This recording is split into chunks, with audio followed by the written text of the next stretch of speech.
Hello, everybody. I so I added Twitter or X to the multi-stream. I don't know. I don't know if it's working. Um, it appears to be. I don't really get it, but anyway. Hey, everybody. It's good to see you here. Moonlight Master, good to see you. BLK, welcome, welcome. I just posted the Moonlight. Maybe you could share. I just posted the post I created to talk about how I came up with the system to give all of the rake back, all of the rake away to the players on BetRivers Poker, and we're trying it out, and kind of how we thought through it and went for it.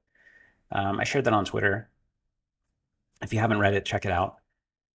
I shared it a few days ago as a link, but there were some issues in that because BetRivers is U.S. only, that it can only be viewed by people in the U.S. So I think I think this will work out better. And I really like my goal is, I mean, I want more people to see this because it's something I'm really passionate about. Like I don't I don't make more money if more people play on Bet Rivers Poker. I want to spread the word on this because I really believe in it, and I really want to.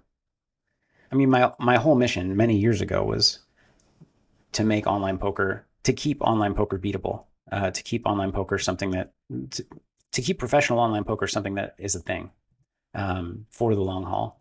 And I know there are a lot of threats in the way of that, but Rake is one of them. And so I'm really excited about our ideas. I'm trying to share it and spread the word. If you would like to help, you can just go into that tweet that Moonlight just linked. I assumed he would, but now he did for my on my delay, and just reply. Um, that lets more people see it. Just engage with it in some way and be appreciated. You don't have to retweet it and tell everybody how important it is and all of that. Just even just a reply is really helpful. But throw me some questions as we filter in. I want to kind of take some Q&A. We'll be playing some. I mean, really, I also want to hear what you'd like me to play. We'll be playing some cash games. We'll be playing some sit and goes. Um, we'll talk about some tournaments. On Sunday, I'm going to play some of these tournaments. But for now, we got the free roll in late reg. 52 more minutes. If you're in Pennsylvania, take part in the 500 free roll. Got a daily $5 rush here in late reg. Overlaying $75 right now. Which is quite a bit. No, I mean, it's quite a lot of buy-ins. Anyway, yeah, I just didn't want to hop in the action right away because I wanted to chat with you guys and gals. But we haven't started that yet, so I think maybe I'll just get going. The Yeah, let's just get going. Actually, I want to open because one time I streamed across X and Twitch and YouTube before, and in the kind of like aggregate stream thing, it showed me how many people were watching, but it was way skewed because the X was counting them by like how many people clicked on it ever. So I actually want to check out YouTube and just see.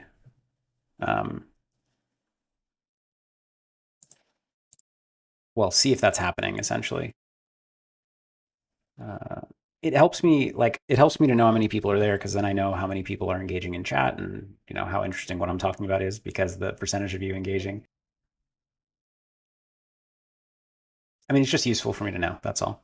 And yeah, I'm waiting for you all to throw some questions in chat. And I'm assuming that the number I'm seeing, 175 viewers, is not accurate because otherwise we'd have some more questions in here by now. Not that I'm offended in any way. Yeah. Okay. So I can't really believe in I can't really believe the number. BLK, yes. Can you assume since I'm playing on BetRivers that I'm in the state of Pennsylvania? I am. Yeah, I'm in Philadelphia right now, which has worked out well. I spent some time here, um, playing and streaming, and I'm going to continue to. Also, my sister and brother-in-law live here, so I've gotten some time with them, and some of my family's going to come up over the weekend as well from the DC area. That's where I'm from in Maryland. Um, so yeah, it's kind of a good. I'm out on the West Coast ish, almost on the West Coast in Vegas. So I don't know. I'm making the most of my time here, I guess. I'm gonna go ahead and sit at a. Oh no, I need to fix this. Okay, fun, fun, fun.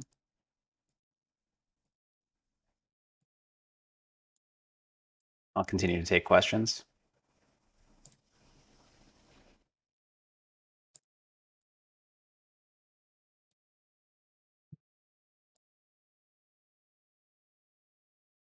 I wonder if I.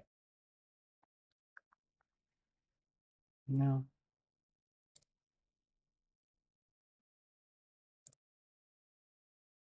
maybe that'll help.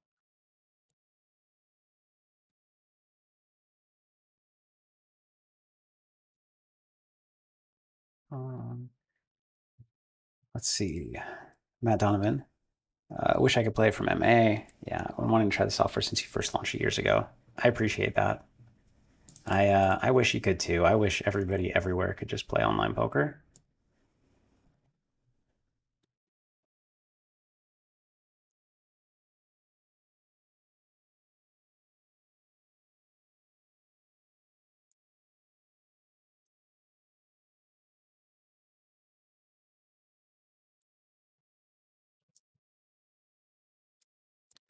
Yeah, yeah, Parthen. Need more states participate in MSIGA.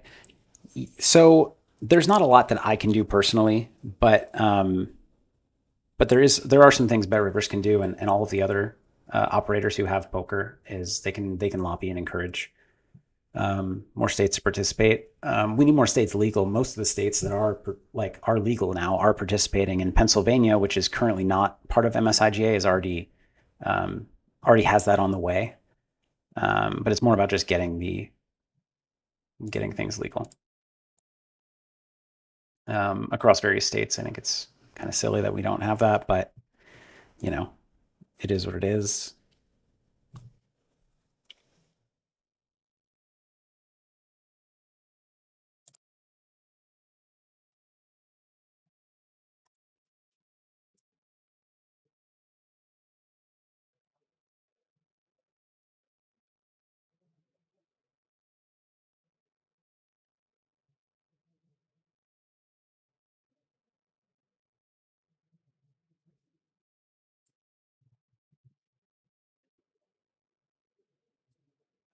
Graceful asks if I play ACR.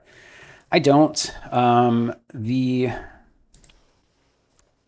long story short is, I mean, I'm promoting a regulated online poker site, and they are not, and it'd be frowned upon. My support of the unregulated um, poker options.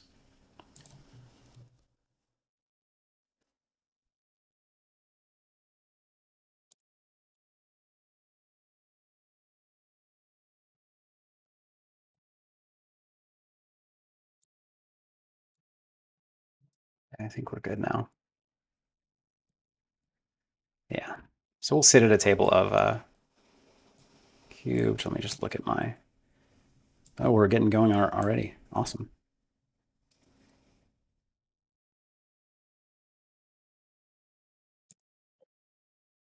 It's pretty loud. Sorry if it's too loud on the mic. Queen Jack. Let's raise it up.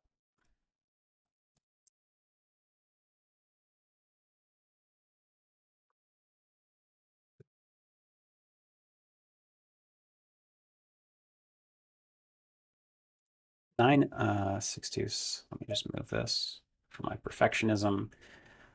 Oh, I'm gonna check.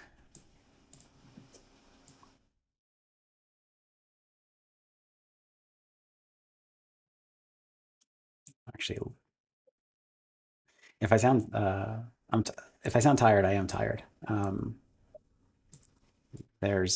gonna check again. I think like any high card I can represent or hit.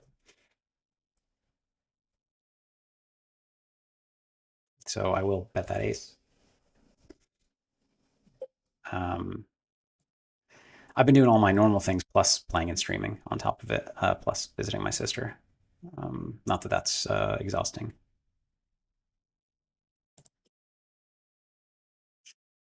Let's see. We got um, Fold, Fold Machi. Am I saying that right? Good to see you.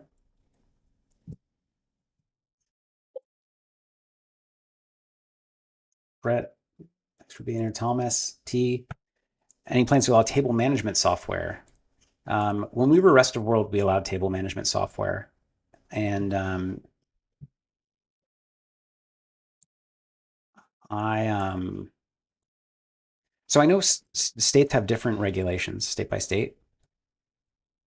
Do not quote me on this. I think in Pennsylvania, we'll be fine to allow table management software. But again, don't quote me on that. The basically policy and features is what I focus on, especially now, post sale. So like pre-sale of this company, like I had to know about every little thing, but now we have like a huge company that can take care of all regulatory things, and I can't really call this turn. I guess I could bluff. It's I don't know. I just it's a he got me. Okay, nice hand. Um, so all that to say, I don't know the answer to that. And if you had asked me, a few years ago when we were running Once Poker Rest of World, I would have known the answer. But now it's other people's job, and I get to focus on giving you all more rake back. We'll check in the big blind here. Thank you for throwing all these questions in chat, by the way. It's exactly what I asked for. Um, Daniel, yeah, I picked Philly because my sister's here, which you probably heard after you asked that question.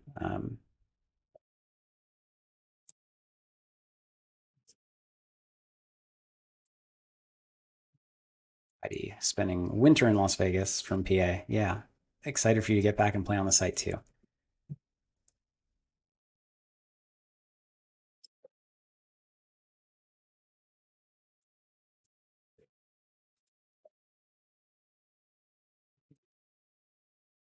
I'm going to lay this down. John Davis, is BetRivers live in Michigan too? No, so BetRivers Poker is not live in Michigan.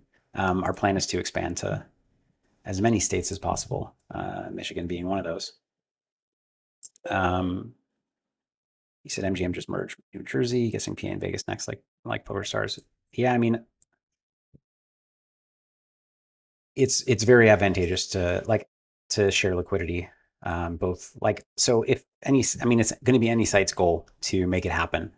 So like any poker platform where they're in multiple states and not sharing liquidity, it's going to be like a regulatory or technical issue because they obviously want to.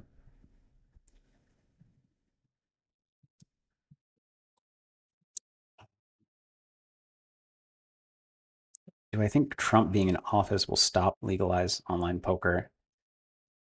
No, I mean, truth be told, I don't think it's going to have much of an impact at all. Who's in office? But if anything, I would regarding online poker. I don't mean in general, but regarding online poker, if anything, I would expect it to be more likely to be legalized under Trump. But realistically, um, I just don't expect much of a difference.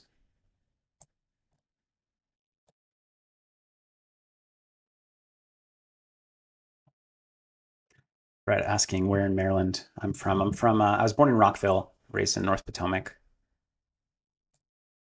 which I mean is not far from Rockville. High school in Rockville.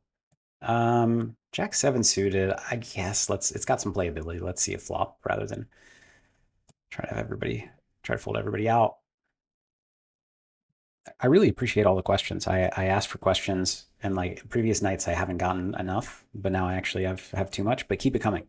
Like I really want to use, especially this first hour. Why don't I actually switch to the one table view? I want to use this time to yeah, to talk with you all. And then maybe later, once we get some more fast and furious action, we can slow down a little bit. Which state do I think is most likely to legalize and license online poker? That's something I also used to know more about. The I know what states I want to do it. Um, California is going to be the biggest and most important by far. I just noticed. Well, yeah. Anyway, California is going to be the biggest, and um, like California can make up like as much as half of U.S. traffic potentially, and so it's just huge if California joins. I know that that's a tall order and it might never happen, but I really, really would like it to. Obviously, Texas, New York, both of those would be fantastic as well. Yeah, non-believer. It's kind of nuts. It says it's kind of nuts how sports betting is fine, but poker isn't. Guessing still lingering effects from Sheldon Adelson. Yeah, I think it's nuts too. Honestly, that's what I used to think. That's what I used to think. Interesting. Neither of my opponents have raised a hand pre-flop. 62-0. Okay. If that lasts, it's going to be, I don't know, things might be good here in this sit and go. Um,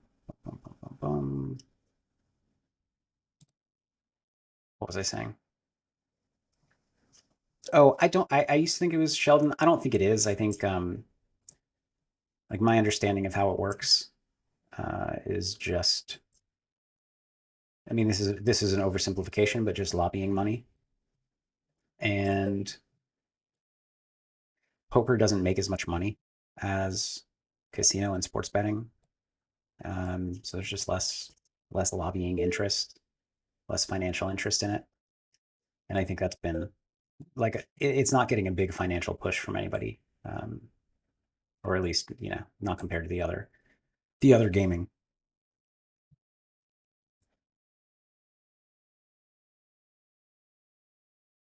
Steve, for poker at BetRivers, are rest of world players allowed? No, rest of world players are not allowed. We're regulated in Pennsylvania. We're not allowed to. Um, we don't have a license to accept rest of world players, and obviously, I know some sites do. Some sites operate unlicensed and unregulated, but that's, I mean, BetRivers is not that. Nor was Run It Once Poker. But I agree, liquidity is absolutely critical for online poker. I think that, like I was just talking about other states, I think if we add like well, if we add California to the U.S. player pool, then every state that it's in is going to do just fine because it's a huge, huge part of the population. But if we add any of the, like a Texas, a New York, and a few more states, I think actually that will be enough to make a big, big difference. But you're right that it's not just additive when you add more states. It's multiplicative in terms of the impact on poker traffic because yes, it's additive in terms of the potential player base, but the more players are playing, the more enjoyable the product is, the more games are running, and so the more other people can hop in and play. And actually, then when you are, because truth be told, we are competing with sites that don't abide by the regulations and that operate unlicensed, and so it makes you have an inferior product in some ways when your traffic is not as good. I actually just want to keep playing post flop. I mean, this is obviously a shove normally, but I think this will just work well. Go ahead and bet. Get some value with this hand.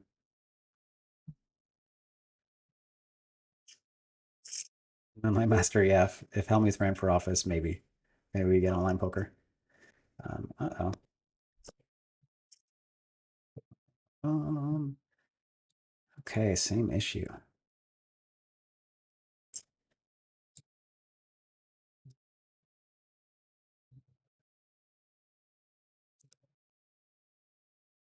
Well, this is going to be a funny. It's going to be funny if we just keep checking this down. I have a straight. My account. I'm going to need to. This is not normal, by the way. Like I've been talking to the team.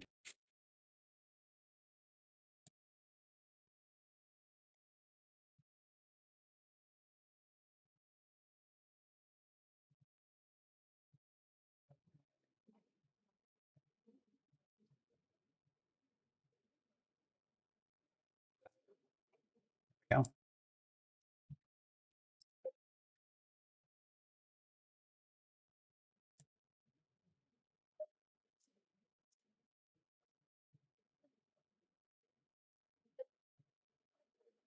yeah. Paul T says California is the fourth or fifth largest economy in the world by itself. Yeah, it's nuts how much of the global online player pool was California before. I mean, this is before Black Friday 2011, but it was huge.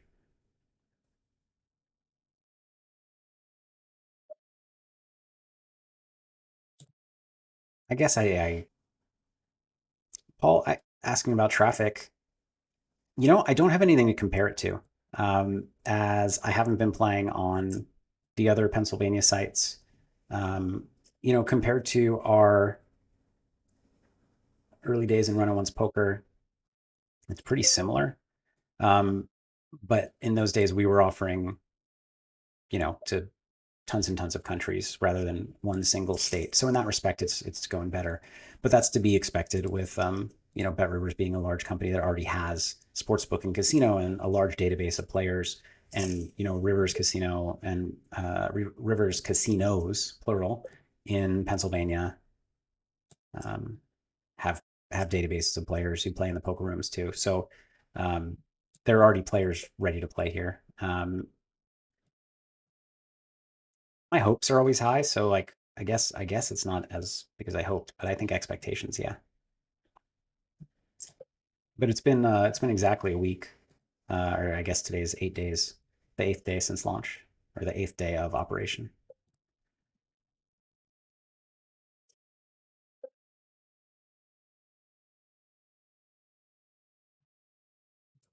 Joe on Twitter saying he's had well, some of the similar issues I've had. Um, Joe, if you could share with me, if you're willing to share it publicly here, the email address that you've been contacting them at, or the name, your account name, uh, I will see what I can do. If not, I understand that, and let's just start shoving. If not, I of course understand that, and will. I mean, support. Like I know Bet Rivers support is like wins awards every year, so they will be in touch and help you regardless. But if I can help faster, then I would love to. He got us with the 8-7, and we lose.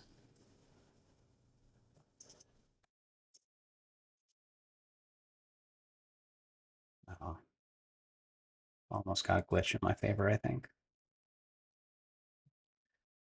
We'll try another one.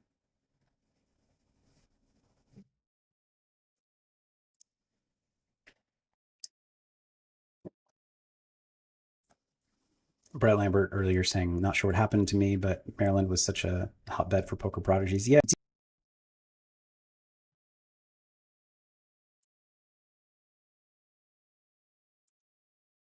I believe for even in PA, when I talk to people, they all think online poker isn't available and illegal. Interesting. Yeah, it's so like marketing then. That's a I mean poker industry marketing um fail, you could say, that people don't know that it's been legalized and regulated. That's interesting. Paul T, yeah, with just California, Texas, New York, PA, and Florida, you'd have a really large chunk of the US population. Yeah.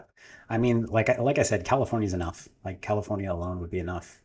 But obviously, I'd like it to be everywhere, because even if California comes online and the sites can be successful, that doesn't help the poker players in Georgia, because they can't because they can't get on, even if their population isn't going to contribute in the same way as a California or New York. So I'd like it to be legal and regulated in every single state. I don't think it will be in every single state, at least for a very long time. But I do think states will be added. I mean, I know states. Well, I guess I don't know anything, but states will be added almost certainly, and hopefully several over the next few years. That's what I would expect. ASG asked a great question. What does being regulated mean in terms of cheating when people use bots or GTO? Is there any obligation to disclose the cheating or give refunds or anything like that? So when you get regulated, and again, I was more intimately familiar with the rest of world regulators than the US regulators because we've got a whole department for that now.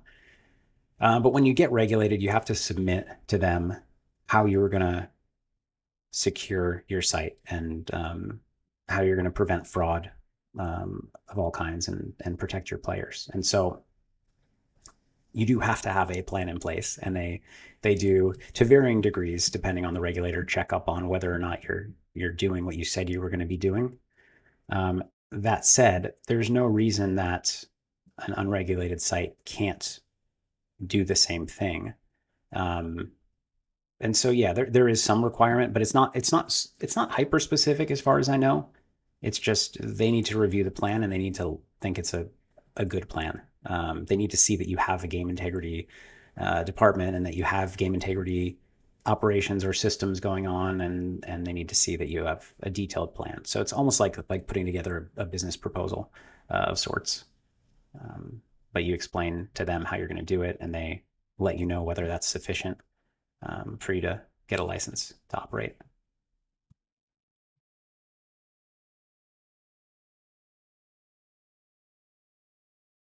Chad, what's up? I miss playing online too. I mean, I'm playing online right now, but I don't play as much as I used to because I live in the U.S. And I mean, I live in Nevada, where online poker is legal, but I mean, like we've been talking about, until there are more states, the games, especially the games that I want to play, they're not that plentiful.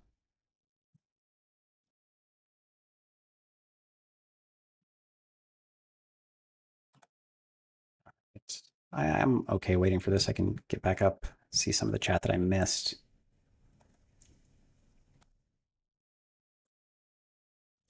Partheno, any fun stories about writing a game with Elliot? So, I mean, I didn't. I wrote the forward to Elliot Rose's book, A Game Poker. Elliot is, I mean, regarded by many, myself included, to be the best poker mindset and performance coach, and mindset and performance coach for people outside of poker. And I've worked with him for a long time. He's been very helpful to me.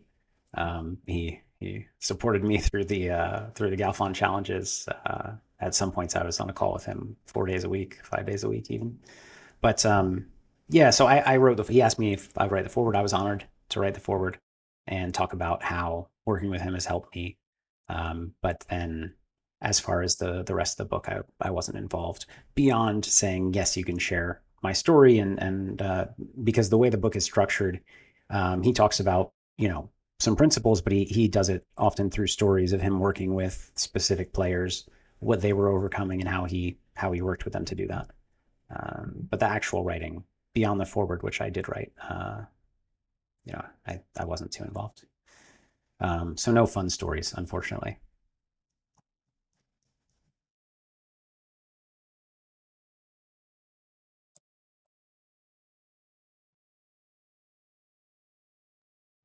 Thomas T asking about no third-party software in terms of service. I thought they were in there, but that's another one I'll check on.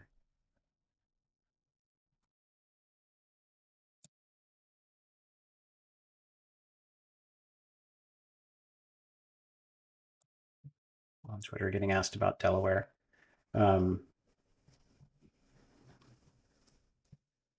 Yeah, so Delaware's BetRivers has the only poker license in Delaware, I believe, and so that is absolutely on our radar in terms of states that are next up. Okay. Joe, thank you for sharing that. Um, dun, dun, dun. Oh, look, I'm having the same issue. Um,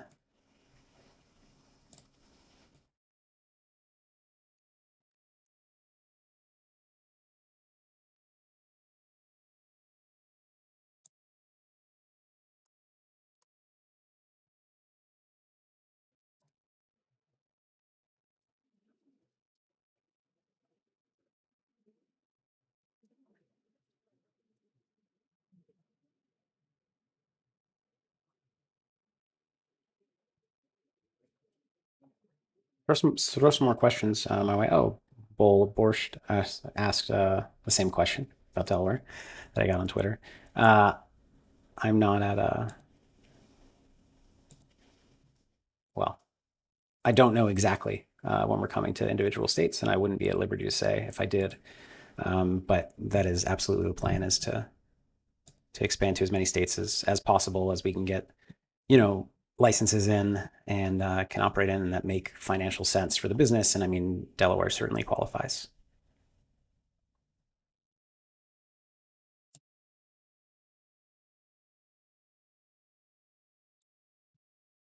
ASG, interesting question. Um, do I think those caught cheating on BetRivers should be public and also banned on competing sites? Pretending that would be allowed. Oh, pretend. Yeah. So, I mean, it has nothing to do with BetRivers. Do I think that that's how sites should operate? Um,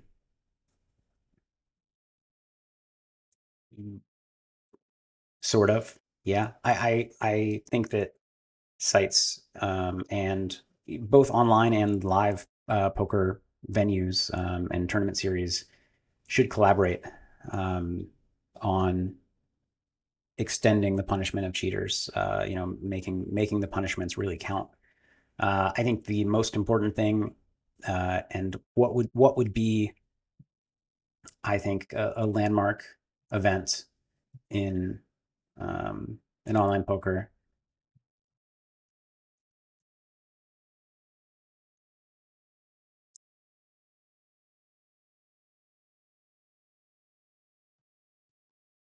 What would be a landmark event in online poker would be the first time in U.S. online poker regulated environment somebody was prosecuted in a court of law for cheating online.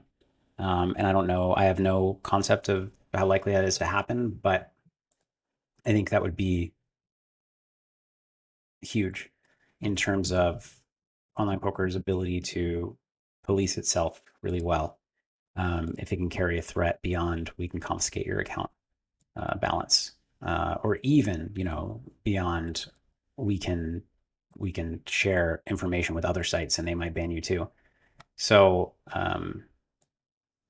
that's what I'd love to see happen. But yes, ASG, I'd like that to happen too.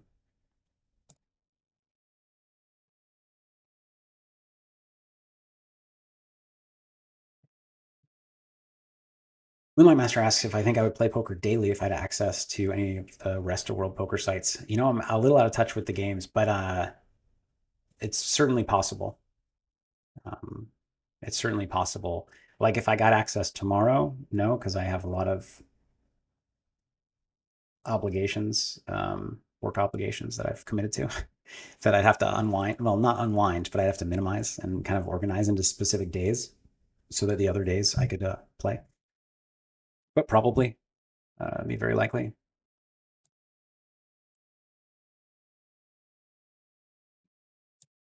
guess I'll hop in a cash game while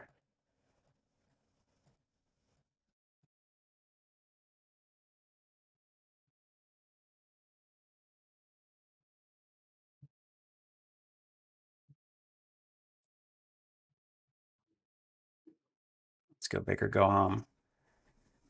Actually, we could start at 5-10. Let's start at 2-5. We got 10 in the player pool at 2-5, two tables running.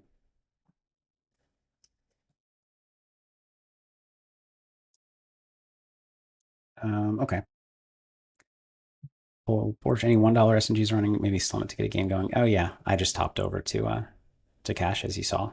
But yeah, no, the sit and goes are, like, I think our coolest products, and they haven't been running nearly as much as cash games, and I'm not sure why that is. Especially because with such a large casino and sportsbook player base that BetRivers has coming over to play poker, I actually expected spins, or I mean, they're not spins, they're cubed.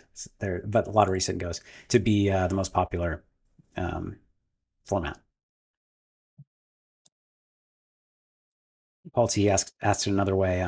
Phil, if you had the opportunity to play as often as you liked at your preferred stakes, how big a part of your current life would playing be? I would have to make a big decision because I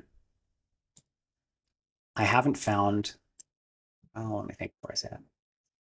I haven't found. I haven't found anything that I love more than playing poker. However, what comes close is coaching, like group coaching and private coaching, where I actually get to work face to face with people. Um, that's that's sometimes as fun, and in some ways more rewarding. Although poker is rewarding in different ways, and like a different kind of mental stimulation and challenge. Um, I've been let's see about this flop. I think I would probably go in and out of poker playing modes where I would play for, 6 months and focus on something else for 6 months. That's not really the best way to make a living. Um, but I just find that, like 3 days a week of poker and 2 days a week of other work, I just like I can't. I'm I know that I don't come across as like a very excitable, passionate person, but I actually am. I just am not a very expressive person, and so the I obsess, and I'm passionate about one thing at a time generally, and that's what I have kind of the capacity for. I shouldn't say the capacity for, but kind of in a way.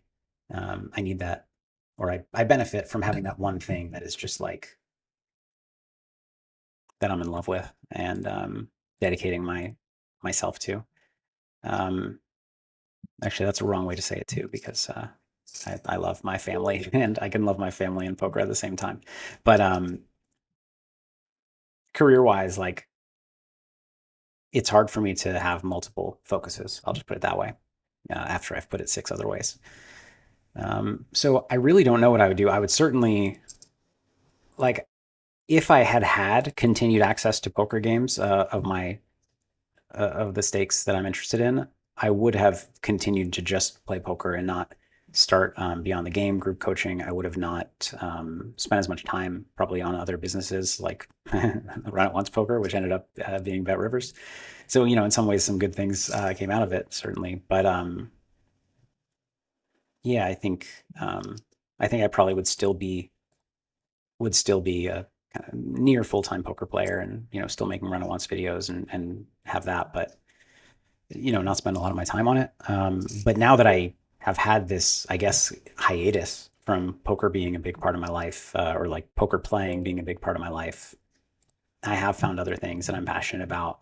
And it would be hard to specifically, like, I could let content creation go. I don't really like content creation that much. I could let some work on the business side of Run It Once go. But I am really into um, working on Beyond the Game, the coaching program right now. And it's a year long program. So I've got a bunch of people who've signed up for a year. I'm not going to leave them high and dry. I'm going to deliver a really good experience. And so I couldn't hop back into poker full time.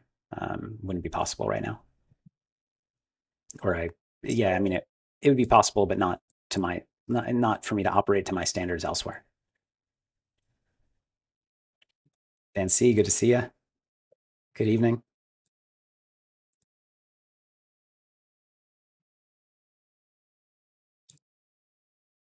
Matt Donovan says you should make a death match challenge. I don't know why that's hard for me to say. Heads up, 4 tables, play every day for a minimum of 5 hours a day. Can't stop till someone wins, loses $1 million. I would love that. I mean, I can't really do it because my wife would leave me, but um, if I were, if I weren't a husband and a father. Or actually, I could probably do it as a husband, but not a father. Um, that's my kind of poker. I've it's so been so strange in the Galfond challenges. So like I've learned so my gen I've learned that my generation of players operated differently. And here's what I mean. A lot of players today that I've learned through coaching and so many players today do not put in a lot of volume. Like they play a couple hours and then they play a couple hours and then they take a break and then they play a couple hours and then they stop for the day and they've played 4 hours that day and they've been very focused hours and then they study and things like that. And like I would always just play for 12 hours straight. And while there are certainly some things to be learned and it could be useful to, well, those skills, soft skills are important. um, but I guess I don't know if it's probably just my generation or it could be my obsession level. But I would, yeah, like continuing to play, like play. That's how I'm wired.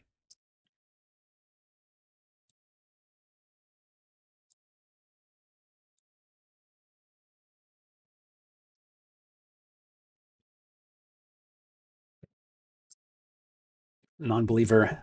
Thank you. I actually did that, and it's been working every day except for today. And so I'm not sure why. That's what support told me to do as well. I wonder if it somehow changed. I wonder if my settings somehow reverted. So I'll check that out. Thank you for the reminder.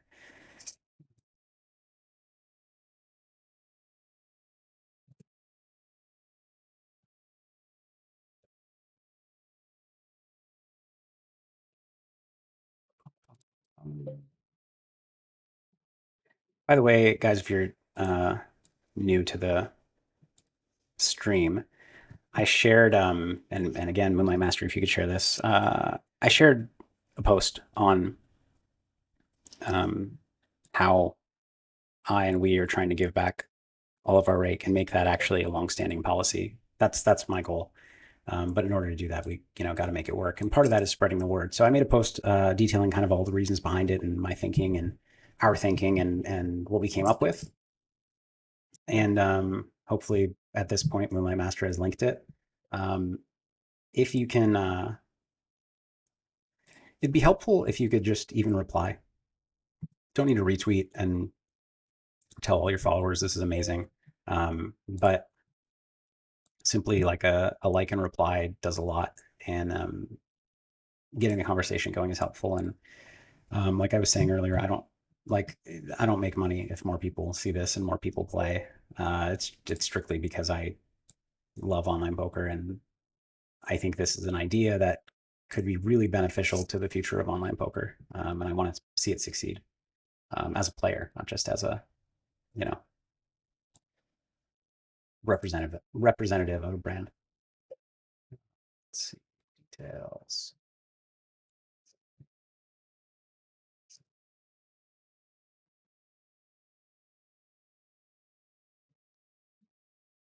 Yeah, no, I still have that setting.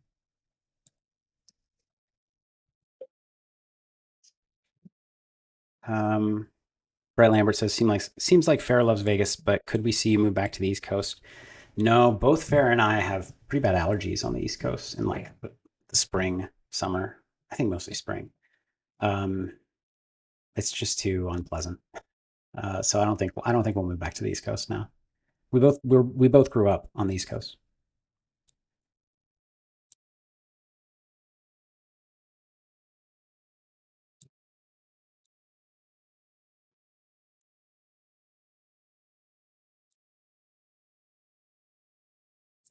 We got Truth Defender going off on some political stuff. I didn't I didn't say anything about my opinions on the election.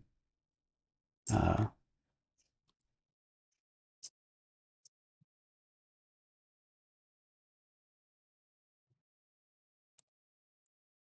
Well, Borscht asks what the time of day has I guess actually after this I'll zoom down to the bottoms so it could be the ones that you see.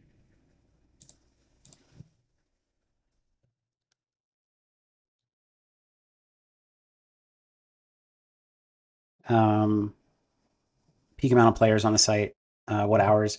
It's been like evening hours, which make like starting around now, starting a little bit later than now, and going several hours from now into the night, which makes sense. People get off work, then come play, and then because of that, the pros structure their hours around that.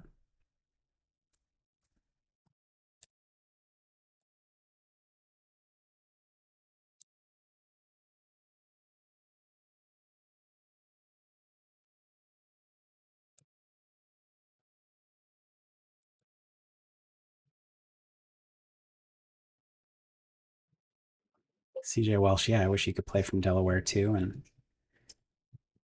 I hope that we can make that happen. Um,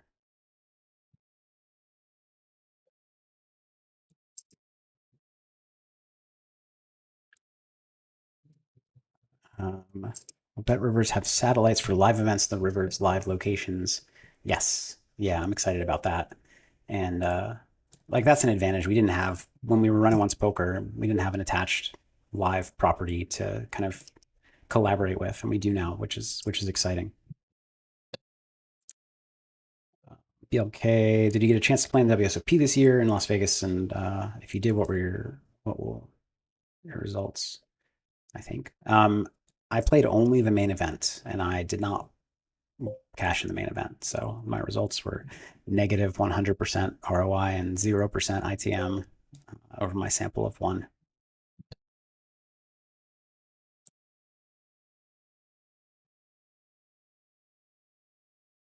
Dancy likes the idea of potentially likes the idea of the long hours, more time when I'm in a really focused mode. Yeah. Yeah, I agree. Like the very beginning of my session is usually the worst part of my session. Or if I go for like 14 hours, then the end is the worst part. But the beginning is usually not the best part. So if I were to play short sessions, um, I don't think it would go very well. Or at least it wouldn't go as well. And I think that I can stay at a pretty high performing level for a while. Um, I also think everybody's different. The more that I've gotten into coaching, the more that I see that we're like people are just wired very differently, and things that work for some people don't work for others. And actually, it's been really, really helpful because for 15 years, I've made training videos. I've kind of coached one to many without a lot of interaction with the student.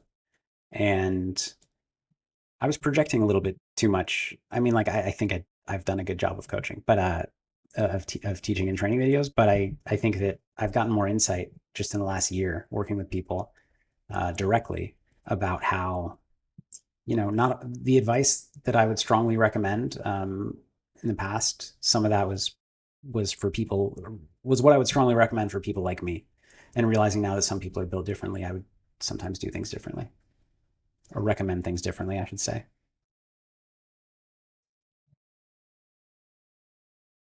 ASG says the method of rakeback reminds me when I used to take the bus to AC and got the slot voucher. I used the 90% ROI of VP. Lots of others went more gamble gamble. Yeah. So how did the slot voucher work? I'm curious. Because 90% plus ROI is sounds good. Paul, I appreciate the deeper questions. So yes, it's a healthy form of competition, and for me, um, it's much more about seeing what I'm capable of than it is, beating people. So I'm not like hyper competitive. I mean, I'm competitive all around, all across the board, but I'm not as competitive like with individuals as some players are. But I'm very, very competitive with myself, and so competition,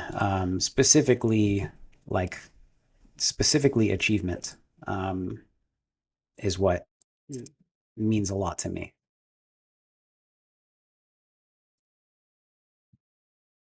And that's why, like, I mean, the Galfond challenges, I was playing individuals, but that's also why it really appealed to me. Was it was like, can I come back after not playing for many years and relearn the game in the post solver era and compete at a really high level? Like, I wanted to see if I was capable of that, and that's what it was about, more than anything else. It was about a lot of things, but that's what it was about more than anything else.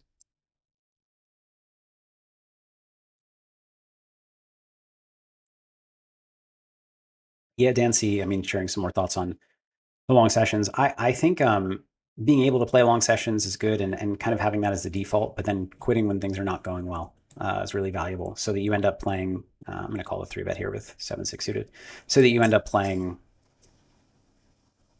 um, well more often when winning and feeling good. Obviously, some people go on winners tilt, whereas others go on losers tilt, or then some go on both. So like this looks like a good hand to float. Lots of all the backdoor straight draws and flush draw, but in a three bet pot, I think it's just too. I think I just need to up my requirements a little bit.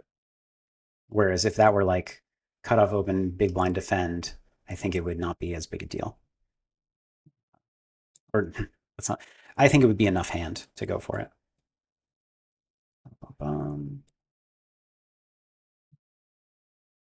Just throw this up here for a little bit. Let's see.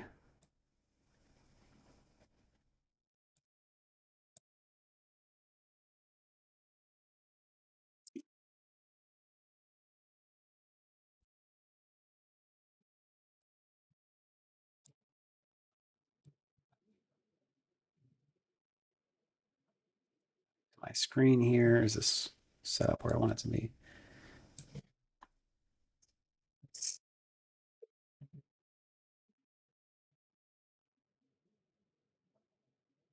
And my master said, I think the game just changed, especially the higher you go in stakes, you need to play better. And then rest, recovery, and playing your A game is more important than raw volume.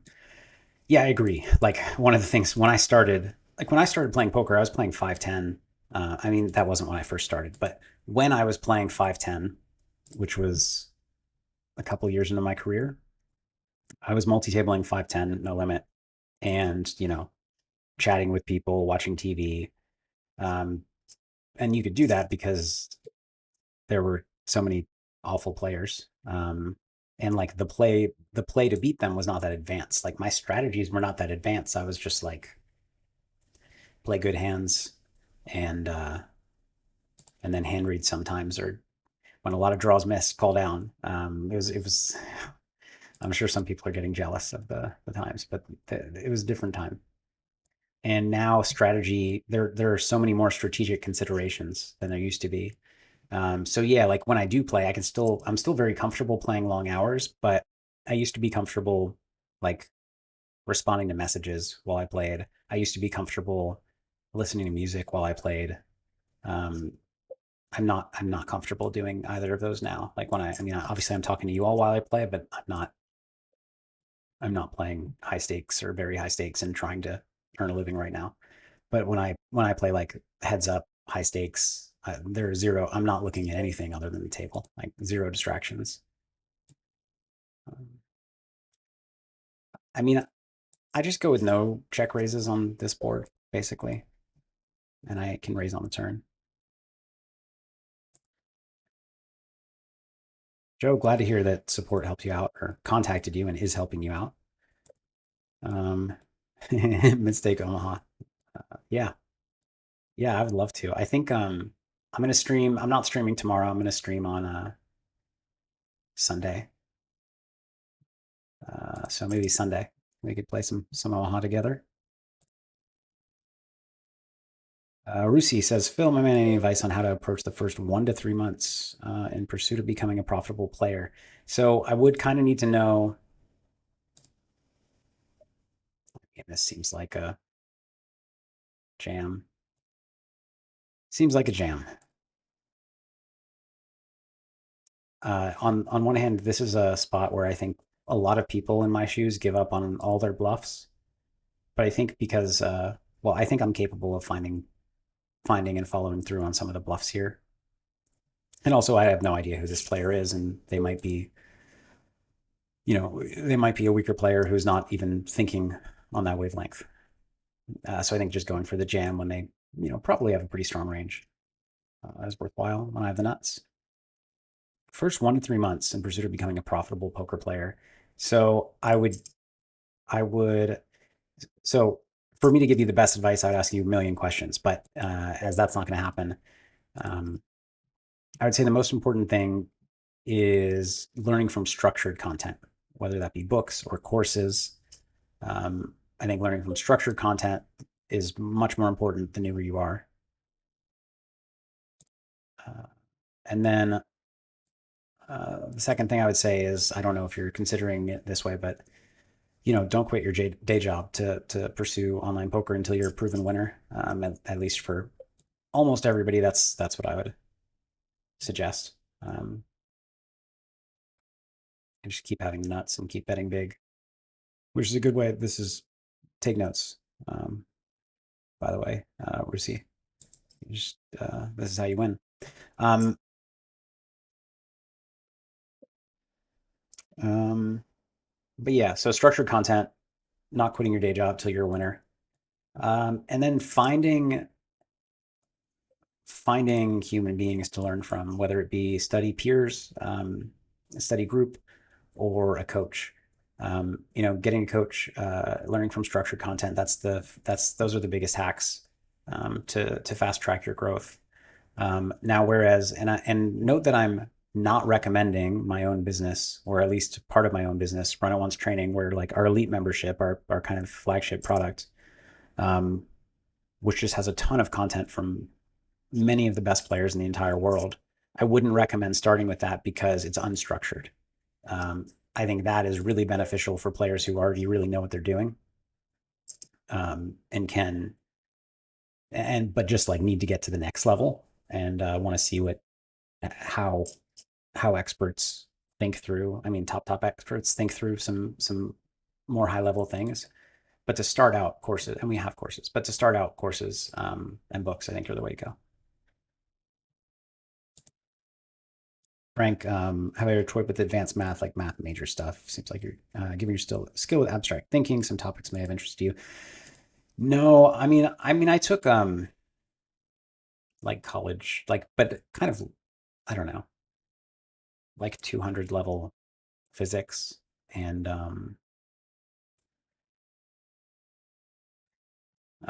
some advanced like statistics a little bit, but barely. Actually, like, so I took a class that I really loved, which was it was philosophy and math, and it was basically like philosophy of probability.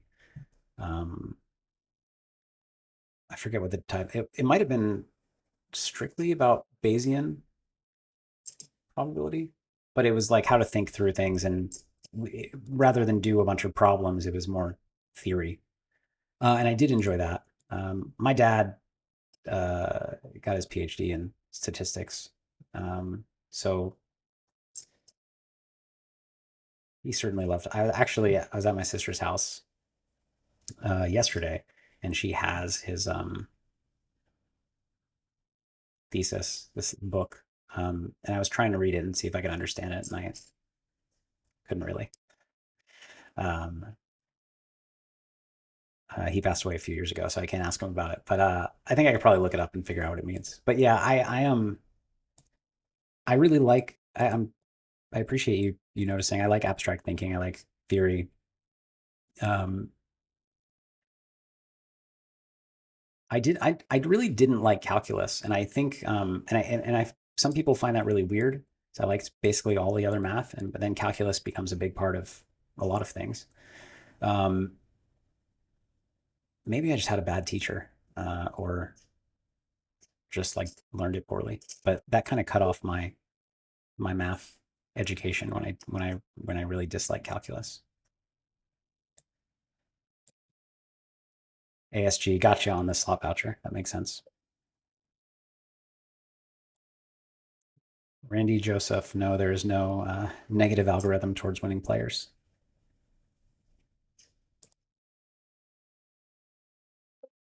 Mike, yeah, actually, Juice to Seven Triple Draw I specialized in for a couple of years as my main game, so I do know how to play it pretty well, or I mean very well, if by full poker population standards. I'm not. I was probably at some point. I mean, I was at some point a top five player. I'm definitely not anymore. Um, but no, I don't know places to play it. Like it's always in a live. It's always in a mixed game. Back when I specialized in it, it was running by itself online. Here's we check call the turn with fours. River the second nuts. I am going to go for the check raise if he bets, even though I could lose to the nuts that still played flop. It's just really unlikely for many reasons. But he checks back with King 10. Makes sense as a turn bluff and not a river bluff. I think he played that hand fine. I mean, he played it well. In through the window. So am I right in saying all rate goes back to the poker players in some form, and BetRivers is just using poker as a way to bring in players that might end up playing casino games and sports betting? If so, I love that as a poker player, and it can definitely work. Know that from personal experience, unfortunately. Um, more or less, yes, that's the plan. And we're doing it for. We've got 3 months to prove that it works and works better than a traditional break system. Um, so we'll see. And through the window, yeah, it's just available in Rivers. Is a, I mean, Bet Rivers owned by RSI is a U.S. or not just U.S. but regulated markets. UK is obviously a regulated market, but it's Bet Rivers is doing stuff there now. Dave G says, "Hi Phil, you mentioned Winners Tilt. I won over 50K in August over a lot of online tournaments. I've been fighting it ever since. So first of all, congratulations, way to go!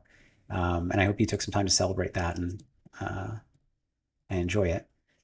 I would love to give you advice about the Winners Tilt, everybody processes it in different ways. So I'm curious how it's showing up for you, what kind of mistakes you see yourself making, and I'll hope to catch your response to this and see if I can give you some more specific advice."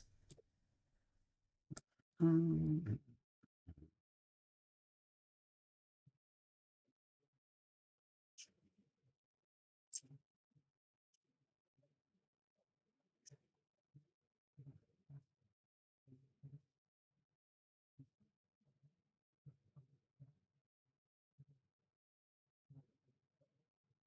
Really enjoying the questions, you guys, and I'm happy to make this more about you all than I mean, I know people like to see poker play, but and I like to play poker, but I like to chat too. ASG says Resourceful has a good mix game. Um, Bob, how's PLO action? PLO action has been slow, unfortunately. And maybe I'll sit I'll sit at a let's see at a 100 PLO. I'll sit. Wasn't thinking that through, but here we go. I'll switch to the two table view for you all. Okay, that works. But yeah, it has a lot more no limits been running. When we were running Once Poker Rest of World, PLO ran a lot more, probably because of me. I don't mean because like I was a fish in the pool playing all the time. I just mean kind of my brand um, is PLO focused. But yeah, so far I think probably because compared to Run It Once Rest of World, Bet Rivers has a lot more players that are coming from sports and casino because they have an attached established sports book and casino, and those players are Hold'em players. Omaha is generally more for not necessarily. It's not like recreational players don't play Omaha, but there are people who know poker better who end up playing Omaha. This is actually just a fold, even though it looks nice. Paul T really enjoyed when I reviewed my old sessions from before the solver era. I think it's helpful the way you talk through and explain them then versus now. Thank you, and I'm really glad you enjoy those. In through the window, thanks for the best wishes, um, and I appreciate you. Brucey says, "Thanks, man. I'm a day trader. I see natural avenue into poker as there are many transferable skills and common lines of thinking." And yes, I took notes. Thanks, dude. You're welcome. Yeah, there are a ton of transferable skills. Um, I think there's more money to be made in day trading. That said, I mean, I haven't gotten into it. I have a feeling I would love. I mean, I love poker a whole lot, so I can't. I don't think I would like trading as much. And so maybe it's just going to be more enjoyable for you. But yeah, it depends on your motivation. I think certainly people I've known who got into poker for the money. I'm not saying you're doing this by any means, but it's just I'm rambling because that's where my mind is going. Kind of association. Uh, I People who got into poker to make money mostly did not do well. I'm a strong advocate of trying your best to do something you love, at least loving parts of it or a lot of parts of it. Moonlight Master, thanks for the reminder to engage with the pin post that's in the chat. Will help me get the word out and really hopefully change the way that rake works in online poker. That's my dream here.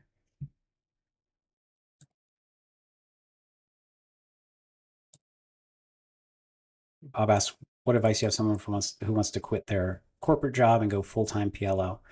So similarly, I would not go full time for most people. Everybody's situation is unique, but for most people, I would not go full time until you are already winning, like a proven winner, and at least close to. Oh, I would also have savings put away because obviously, when you have a corporate job, you are not using your finances as your bankroll. You can't lose what you already have. You can spend what you already have, but you can't lose it. Whereas as a poker player, you need your money, like you need your bankroll as a tool. So some of your savings are going to be your bankroll. And not only can you go months without adding to it, you could go months losing it, especially if you're not a proven winner. So yeah, be a proven winner uh, and um, be somewhat careful with finances. Now that said, there are unique circumstances. So I'm coaching one guy in Beyond the Game who, when he's being kind of reckless, what seems like reckless with bankroll. And when he first talked about it in the group, my gut reaction was like, no, no, no. But after understanding more, um, he's a skilled software developer, and if he lost his bankroll, he could sleep on a friend's couch for a month until he and like get a high paying software job pretty easily, and he'll be fine. So I was like, okay. I mean, in that case, I mean, it doesn't mean to be totally reckless because obviously his desire is to be a poker player, and you don't want to have to then go back. But I was a lot more comfortable with his plan of kind of an aggressive bankroll management strategy. 10-7-7-5. I think this is a fold too. I'm 12-0. I'm such a nit, but I don't want to teach you guys bad habits. I mean, this is insane to be 12-0 at three-handed PLO. Maybe I haven't been paying much attention. I've probably made some bad folds. We'll play whatever this is. I don't think this is an open either. This is a fold, but I can't take it anymore. Hero Headhunter, good to see you. Welcome, welcome.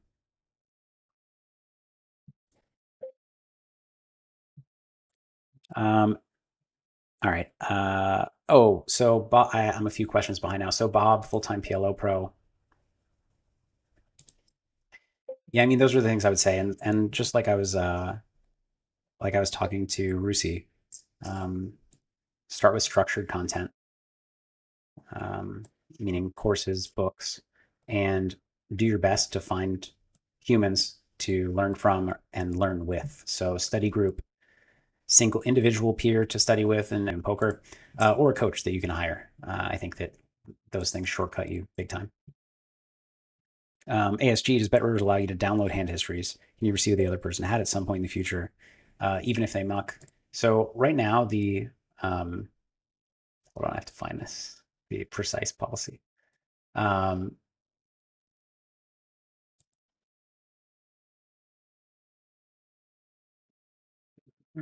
so right now, automatic. Automatic hand history downloads are not available, but they will be. Right now, you can email and get your hand histories whenever you want. Trying to find. Okay, so this hand I can play and I can raise against a button limp.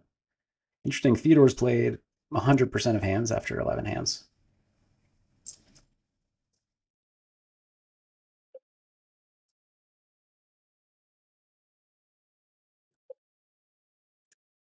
The plan right now is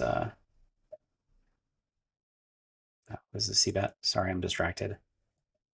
It's funny because somebody asked our hand history policy the other day, and I asked for clarification, and I got the clarification. Now I can't find it.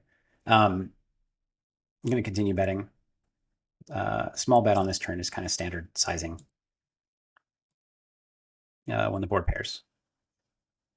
Kind of standard, not super standard because I don't have a lot of king king that bets flop unless I bet. I probably bet my full range. But anyway, I don't have a great answer for you. I think the how we had it planned for rest of world was a I don't have a great answer. I'm sorry. You could look in our help section or email support, and eventually I'll learn and remember, and maybe you can ask me on another stream. So Dave G, you just felt like you were entitled to keep winning, so you made bad calls in marginal spots, kept playing bigger than you should have, back down to earth now and cashing winning at a normal rate. Yeah. So that kind of winner's tilt, I mean, it makes total sense. And this can actually then create, he's min raising a lot too, min three betting. It can actually create a lot of other tilts. So like entitlement, when you feel entitled to win and then you don't. So like I often like to say, when you go on a downswing, when you're losing, it's not just the amount that you lost, it's the amount you lost compared to your vision of where you were going to be this far out. And especially if you've been winning and you kind of expect like you win 50K in a month and you're like, okay, like maybe now next month I hit like a 40K score and then I start moving up and before I know it I make 800K this year. And then you go on the downswing. And so not only, do you lose 20K or whatever you lose in the downswing, you lose the dream of 800K that you had in your head of how your year was going to go.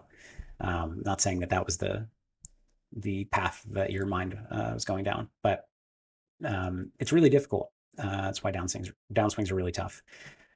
But while you are in that, and my advice to anybody going through that is always just kind of reset your baseline of this is where I'm at now. This is my bankroll now. Take days off or weeks off if you need to in order to reset. Usually I was able to pretty quickly after a day or two, but it doesn't matter what you used to have. It doesn't matter what you used to think you were headed towards. What matters now is you have what you have. Set a new plan, a new trajectory, new goals based on that, and start making progress towards them. And that's how I've found it can feel very motivating once again, rather than like you're digging out of a hole and every time you win, you're like, I'm still down 40K. And then you win 10K. You're like, okay, now I'm only down 30K. I'm still down 30K. It's just a bad mindset and frame of mind to be in. But during the winner's tilt, it's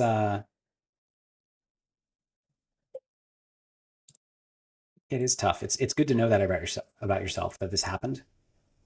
I'm actually going to check this back. It's like a easy, like decent quality hand to call turn probes on any turn, but like betting flop and getting raised. But sometimes he'll have like ace queen seven and stuff like that. Okay, 7-3 makes sense. Um, but yeah, it's normal to feel that entitlement, and it's good to recognize it. Next time you can kind of catch yourself before it happens, hopefully. So I don't know if this is a marginal, probably not quite a three bet, but against somebody who's playing 100% of hands and raising most of them, it's pretty clear three bet. It's almost like you're playing against a blind.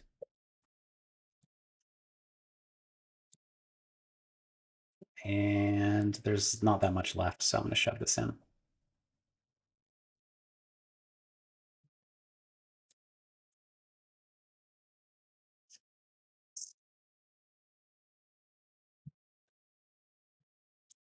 Randy Joseph too asks if I see sweepstakes poker becoming a big thing in the states.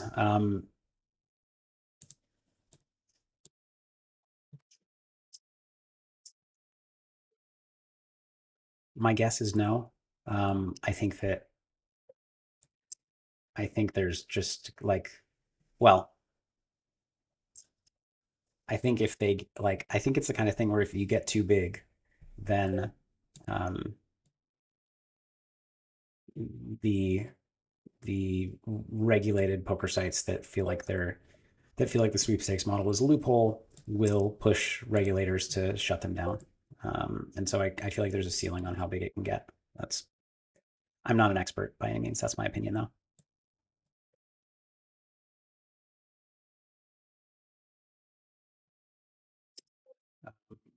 Sonny says you got a question about, but it's not standard GTO. Yeah, go for it, please.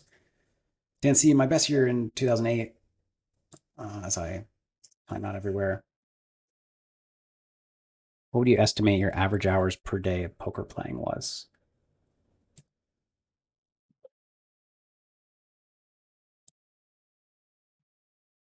I was probably playing average. So at high stakes, there's a lot of waiting.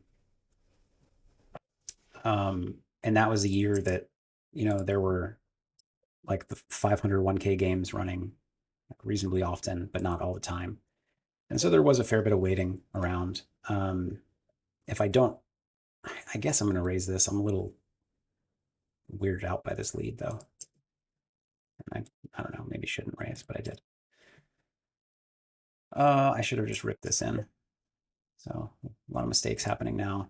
We got the min bet three bet after the check call. I mean, he gets to own me on the stream, I guess. Nice hand.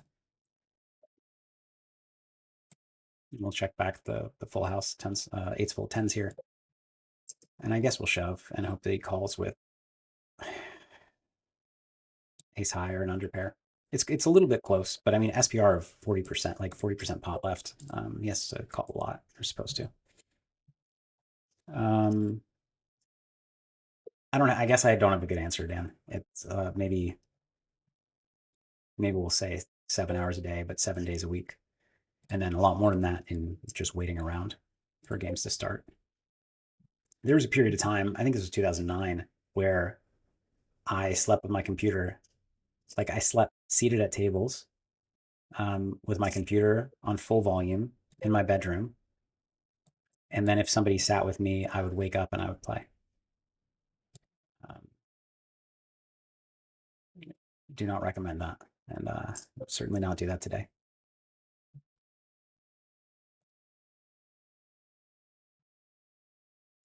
Poker God Zeus doesn't like some of our decisions.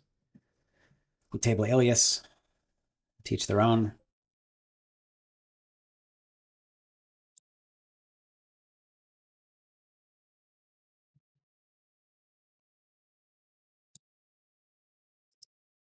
Levi Bankroll is also extremely based on your life situation. 20-year-old kid with no responsibilities can be fine with 20 buy-ins. A family with a mortgage feels like you need 1,000 buy-ins. Yeah, I mean, agreed. Not 1,000, but yes. But yes, it's just so much different. Well said. JC says the way in which you speak sounds is so soothing. You could be insulting my mother, and I'd just be nodding in agreement while thinking in my head, "That sounds lovely." I really like that comment. I think I think maybe part of it is that you can feel safe knowing that that's not what I'm going to be talking about.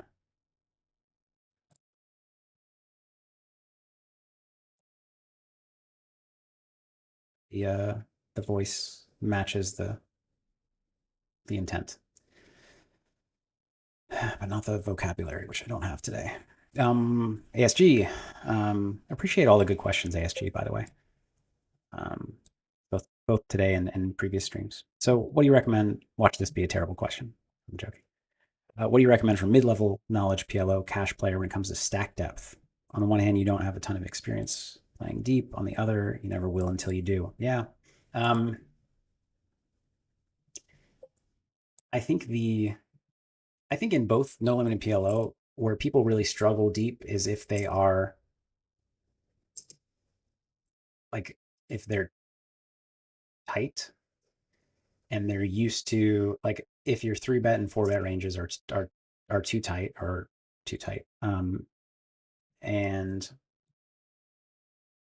it's okay to, let's just use the Hold'em example, to only 4 bet a range of aces and kings if your opponents are going to be too loose pre-flop and then there's not a ton of money left on the flop where they, even if they know your hand, they can't do much about it because there's not like they don't have the implied odds or the ability to bluff you off of those overpairs once the pot's 4 bet. And in PLO, in PLO, it's more of a risk because if you only 4 bet aces and there's a lot of money left to play, you're going to be wrecked on a lot of boards. So it is about balancing those ranges more, um, valuing position more, valuing hand strength. So one thing that I think people underestimate as stacks get deeper in PLO is yes, position matters more, but also hand strength matters. Like hand like smoothness, playability starts to matter a lot more too. And I mean, you could say those contradict each other because you should play weaker hands in position, sure, kind of. But basically, like high card, high pair hands go down in value a little bit if they're not connected. I shouldn't say high card. Like in PLO, high cards are king, but but the the thing is, you need some more connected cards to play big pots with when stacks get deep, so you're not in just like defense mode. But yes, I think experience is the way. And so if it's more comfortable for you to drop down in stakes, if you can still take it seriously. And so he was giving this guy a chance to shove. Theodore didn't take the opportunity. I think maybe I can peel. No, even with like yeah, it's 10 to 1. But even if I hit a king, like how happy am I on the turn? Can't call a big bet. So yeah, if dropping down in stakes to play deeper and just get the experience, I think that'll be useful. I also think some people struggle when they drop down in stakes to take it seriously. So that's a risk. So it's another knowing yourself spot.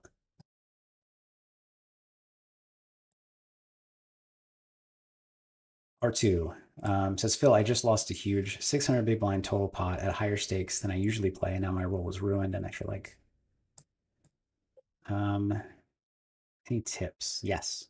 So this is a perfect opportunity, um, along with taking a break.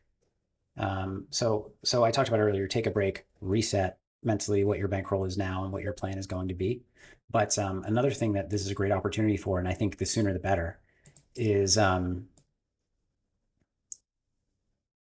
write down the the things that led to this happening, and include like if you feel that you made any mistakes, not I don't mean strategically, but also strategically, but in playing under rolled or like not leaving the game as it grew or whatever the case may be, write those down and then think about why they happened, and that's going to help you in the future kind of note the warning signs or the risks of making a similar mistake in the future.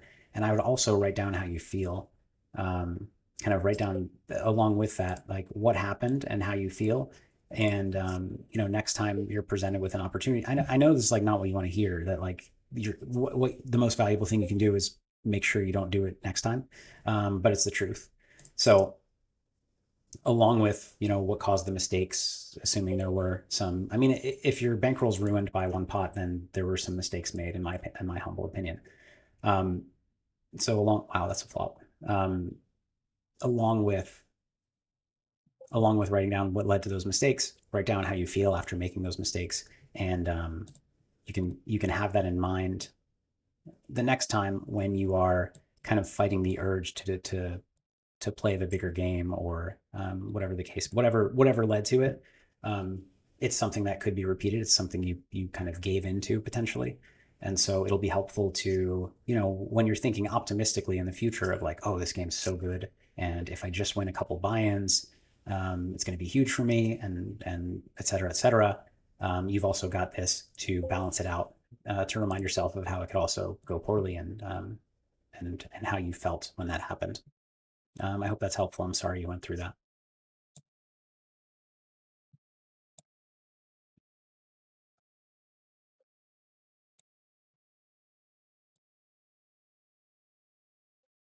Dave G, yeah, no problem. I appreciate you asking the question, truly.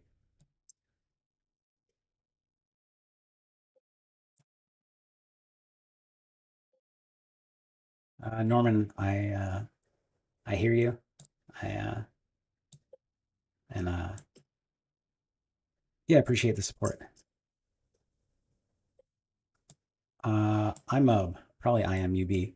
Um, Recommends a variance calculator for everybody. Helps a lot to understand the variance. Two big blind winner per 100 loses 33% in the 100K hand sample, and 9% in a 1 million hand sample with 150 standard deviation. If you don't understand the words I just said, um, look some of them up. Um, but yes, poker variance calculator. I think it's primedope.com, that has a free poker variance calculator that's really useful. Helps put things into perspective. Um, can help you make decisions about what games you play in. Can help you like consider the impact of increasing your win rate by one big blind or two big blinds compared to increasing your stakes and potentially your hourly. I think often too many people move up too quickly because they could see it being a better hourly. They're kind of neglecting that they're going to have 5 times as many downswings because um, their drop in win rate and increase in variance too. I guess we're peeling the $5 with fours, and I guess we're. Do I want to get it in with aces or just call? I think let's just call. It's going to go in on basically every flop, and I don't want to scare him off. I mean, I now wish I scared him off of kings, but don't want to scare him off of kings pre-flop when he's just going to rip the flop anyway. We are. He had a lot of outs, but we got there. Pretty aggressive there with the four bet, but not the worst. Is that a four bet or a? Yeah, it was four bet. I mean, this is a funny hand. I don't know. I don't know. You got me. You suckered me in. I should have known that guy had me beat. All right, they both had me beat. 9-6 offsuit. All right. This is the 500 NL too. So yeah, like, it's funny. I played what's today? Friday. I played 2 days ago, and I feel like players were mostly pretty good, and then but the 2 sessions prior to that, I thought games were really good. And it was interesting how drastic a difference there was. But this is a little more like it. We got 14 players, 3 tables running at 500 NL, and you know, I think I might, in the interest of being able to keep up with your questions and also get the 500 NL player pool going and not fleecing the 50 PLO player pool. I think I'm gonna add another table of 500 NL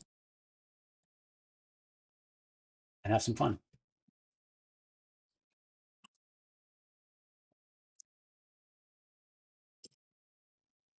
PLO hurts saying I'm currently running 60 buy-ins under EV over 300,000 hands, which sucks.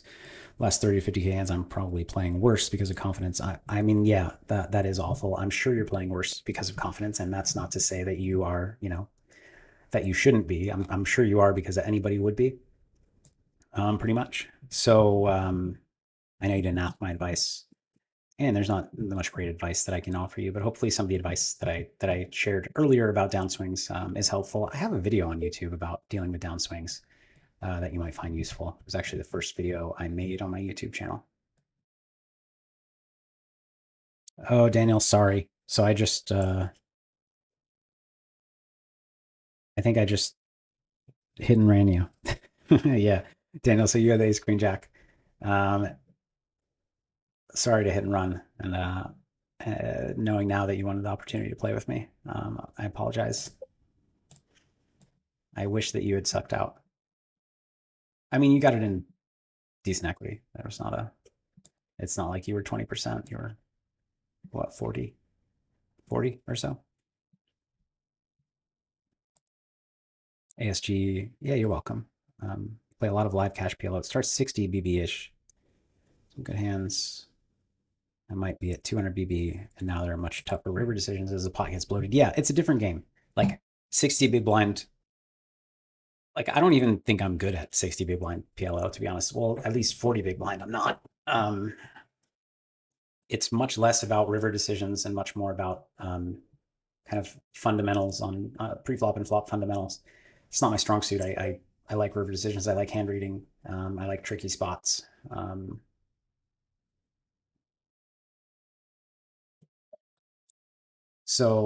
Yeah, it's a different game, and so it's just experience. I think that's going to help you a lot. I would also, I mean, um, to self promote a little bit, Vision on runonce.com is an excellent PLO study tool. It's what I use for 99% of my PLO study, and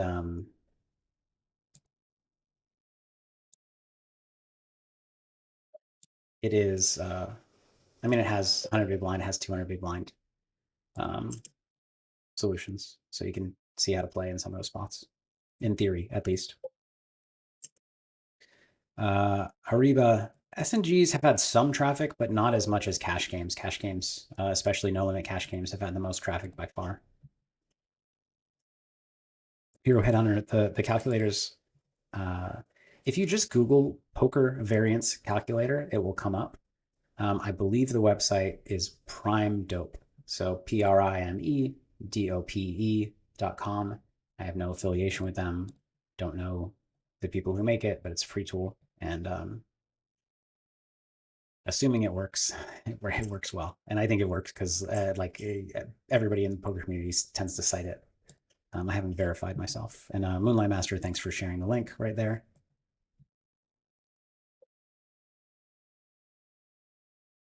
He Who Dares, welcome, welcome. Took me a minute to figure out what your name was.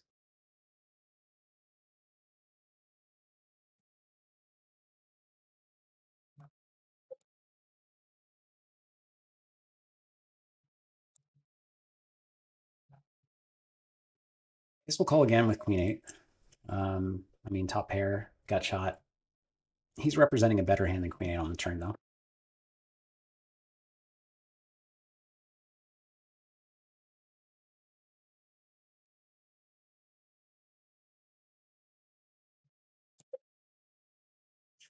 We'll just show this down. No reason to value better bluff. Win against. King 4 makes sense. Uh, it brings up a potential teaching concept. Do I want to get in there with 10-6 off? I guess not. So the in spots where there are one card gut shots available, especially if there are wide pre-flop ranges, so there are like these King 4 type hands, King 4 offsuit, Jack 4. Um, Not that we need to, wasn't bringing that up on purpose. But yeah, King X, Jack X, even 8X, when there are a lot of one card gut shots available or one card open ender, I mean, they're usually not a lot of one card open enders, but like a lot of one card straight draws available, people's ranges can get very bluff heavy because of just the sheer number of combinations that are desirable or enticing to semi bluff.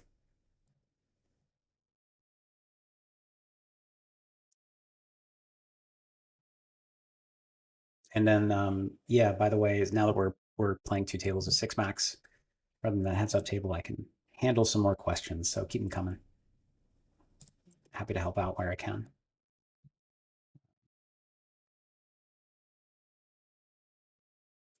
Bob's your aunt. Will I get more girls if I play Hold'em or PLO? I actually don't know. I think that's a. I'm gonna go PLO, but it's a close one.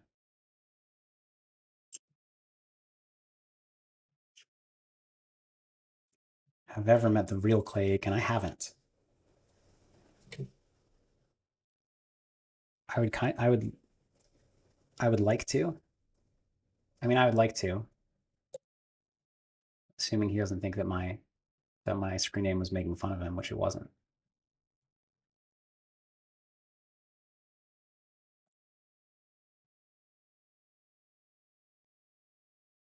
Norman, where in Canada are you? I know that like it's going to be easier to get into Ontario than elsewhere in Canada.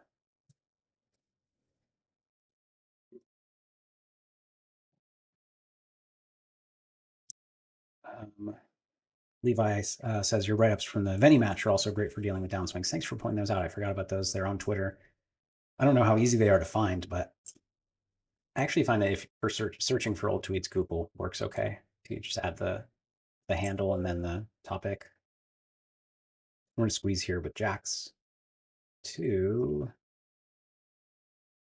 yeah, 75. A lot of money out there to take down.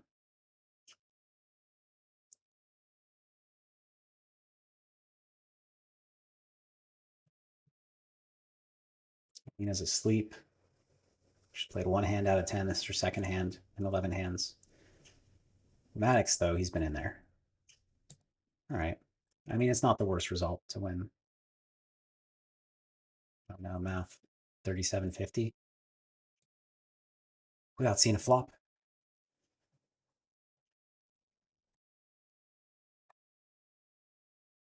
More hockey cards, please. Says, I know it's separate entities. I'd love some sort of loyalty with playing BetRivers and getting some price off a Rio training subscription.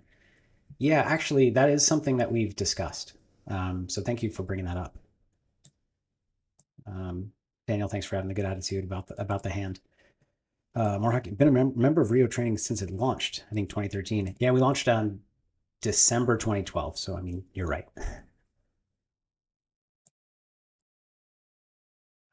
Existence says, hi Phil, what's your opinion about the GG Poker new high stakes rules? Sorry if you already talked about it. First of all, nobody apologized for asking a question that I might have already got.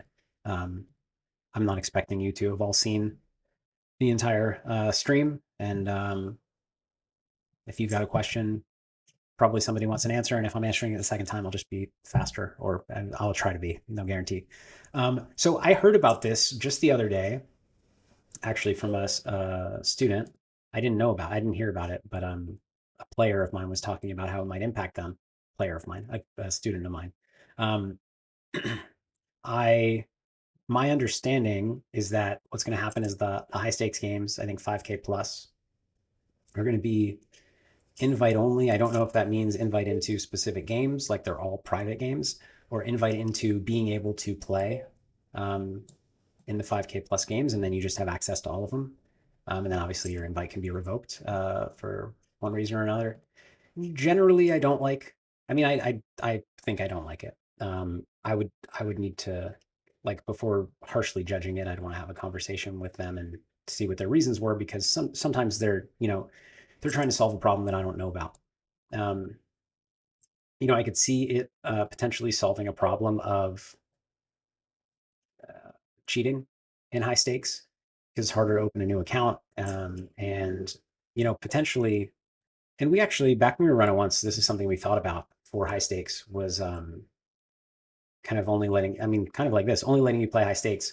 But it wasn't going to be based on skill or anything like that. It was going to be based on, like, you had to verify yourself, um, much more, potentially even play with a webcam. We were thinking, as we, like, when we were launching high stakes poker, or when we were launching high stakes poker, we were launching Run Once, or in the ideation process, which was actually, I mean, like 8 years ago now.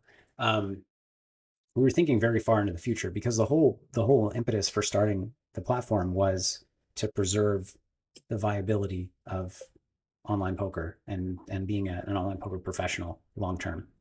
Um, and so, yeah, that's something we thought about, was game integrity and security at the high stakes, and how we could make absolutely sure, or do the best we can to be absolutely sure there's um, the games are on the up and up. And so, yeah, we discussed the idea of requiring like, you know, different rules for high stakes. And so if you wanted to play high stakes, you had to agree to these rules, agree to more security checks, put you kind of through the ringer a little bit more. And obviously things like that are kind of bad for liquidity in those games, because some whales would just like to put their money on and play. But yeah, we thought about that. So if that's part of the motivation, I would understand that for sure. Um, I'm sure they have economic reasons. And just so, like, I have some doubts about it, about the reasoning, just based on kind of some of the decisions I've seen them make before. I think it's, rather than security, it's more likely, and that might be an element of it, but I think it's more likely, going to be about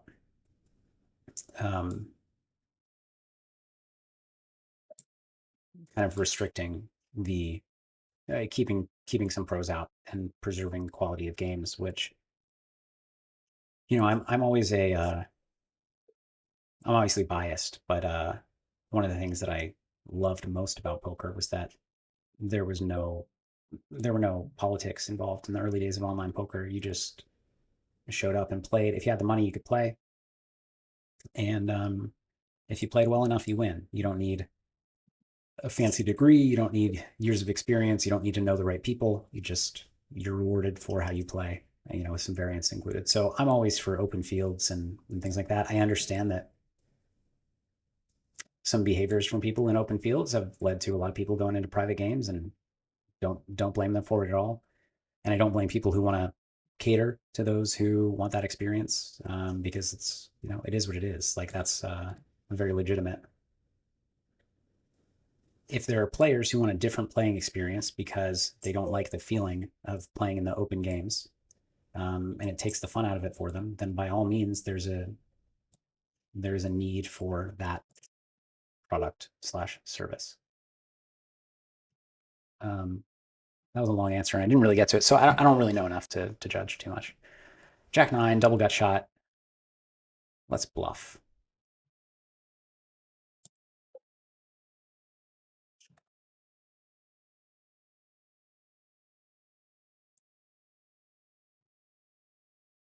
Or Hockey Cards says, sit and goes don't have much love on any PA site. That's interesting. I'm surprised by that. I thought they'd be bigger. Rusi, would you be able to recommend structured content for amateurs? So, I mean, I created a course called Foundations. It's not gonna teach you like what ranges to see bet, because it's more foundational than that. I think it's really helpful. It's $50. The point was just making it accessible. It's at runonce.com. But we also at runonce.com. So these are all, my company's ways to teach you through structured courses. We also have From the Ground Up No Limit, From the Ground Up MTT, From the Ground Up PLO, From the Ground Up Sit and Go. So depending on which game you want to play, those do get into strategies and ranges for you to play, and they're geared towards people who like all the way from relative beginner, but they're not like so basic.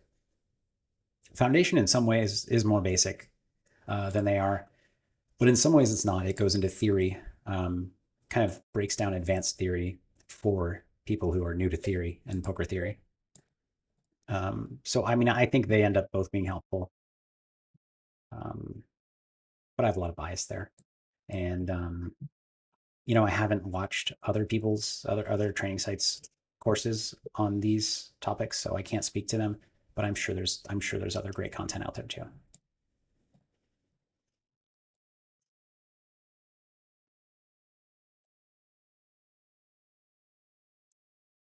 Levi says the fixed 100 big blinds is a cool idea. Is rat holing, quote unquote, 200 big blind stack and coming back considered kosher, similar to what a Zoom player would do, or is that more of a bug than a feature? Yeah, we've gone back and forth on this um, back in the run of once days. I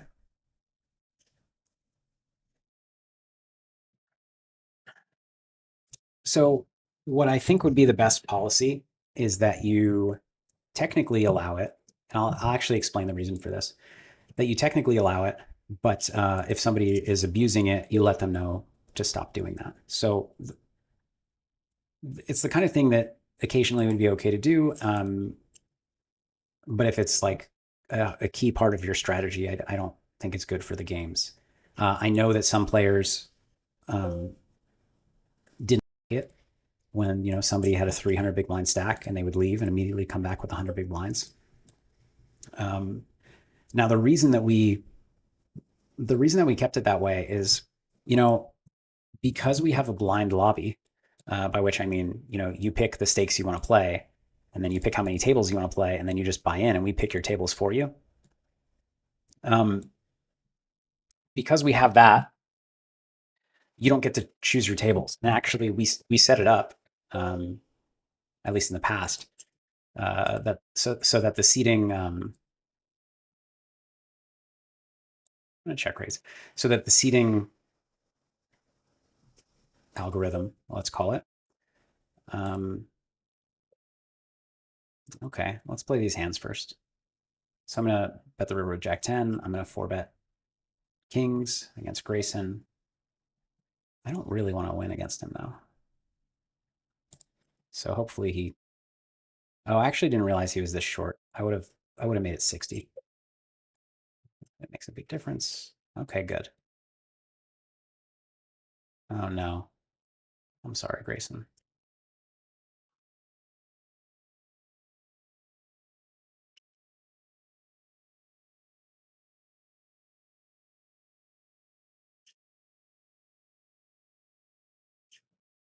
None of these, all of these seem like a needle, so I guess.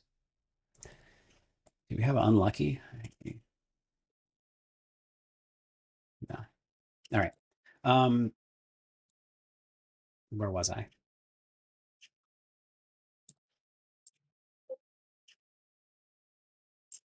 Okay.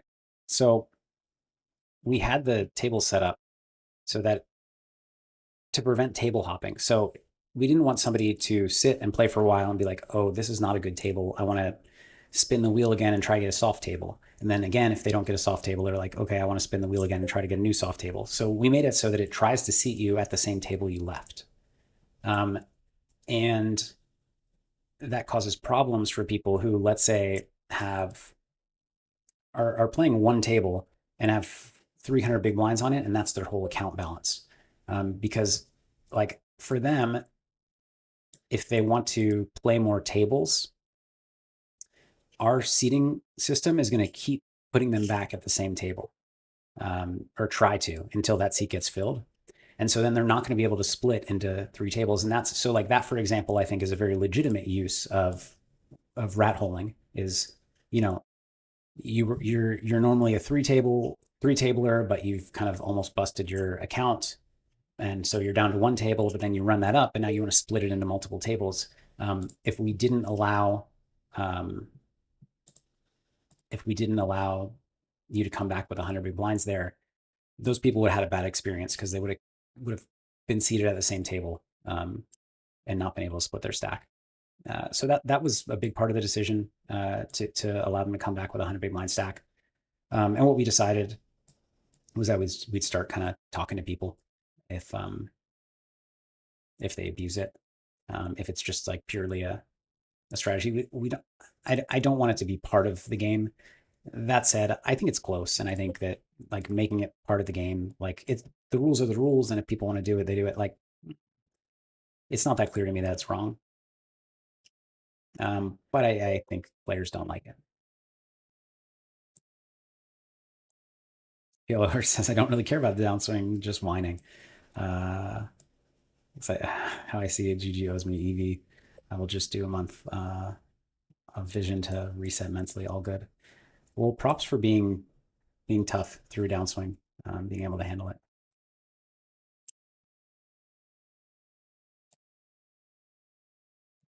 More hockey cards, please. Yes, replayers being worked on.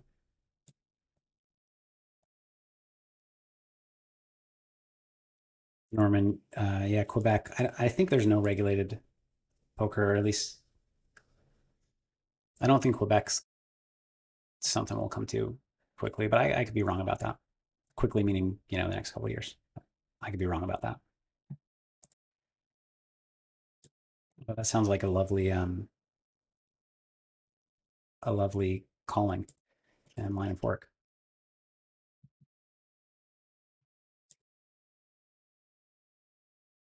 Brock Allen, asking about West Virginia. So our plan is to expand into more states, when viable. So, you know, meaning we can get the license and it, makes commercial sense. I don't know which, like, I don't know the dates, that will enter different states, because there are a lot of moving parts, and um, it's not even fully decided. It's going to depend on how things go, which states are one after the other. So I can't. And also, if I did, I'm not at liberty to say. But what I will say about West Virginia, is the challenge in West Virginia is not getting a license. The challenge is making it economically viable, because the population is so small for the amount that I think you pay in like licensing and to operate, locally in some way, whatever the regulations require in added costs. So it's tough for it to make. I'm not going to say it's tough for it to make economical sense. It's tougher than other states, and so if we were to not go into West Virginia, that would be the reason. Um, but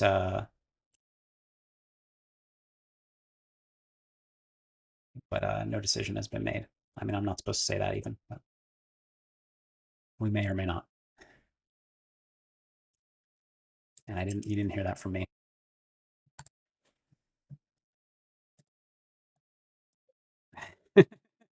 Levi says if the downswing is bad enough, he'll be able to find the many tweets. All right, then they're exactly as accessible as they need to be. Three bet ace queen. Nope. Just kidding. Three bet ace king suited. Get called. That's not my flop.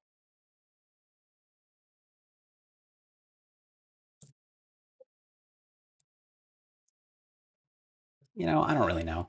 I'm gonna bet. I'm gonna bet over here as well. Nines, kind of just a protection-y, value-y bet. Ace king is kind of a range. Like this is a pretty good board for my range versus range, and I think you do a lot of betting. I can get called when I bet this size by ace queen, ace jack, with backdoors, and so I am getting some value. I didn't expect to be check raised often, to be perfectly honest, because it's kind of uncomfortable to get in like ace 10 or jacks here. Um, but obviously he's got all three sets in his range. Interesting spot on the turn. I'm gonna go. This is actually, I mean, kind of a merge bet. I mean, it is a merge bet, but merge bets almost never work well. So don't go seeking merge bets. But the idea is I can get called by a hand like 8-7 or 8-9, um, 6-7, and I can fold out a hand like pocket queens, pocket jacks. And then if I do get called by, king queen, I have equity. One of those rare cases where I think a merge bet is good. Um, and I hesitate. Again, I'm giving you all the disclaimers because I think some players are just like any middle pair hand. They're like, oh, I'm going to merge bet. Um, that's not how it works.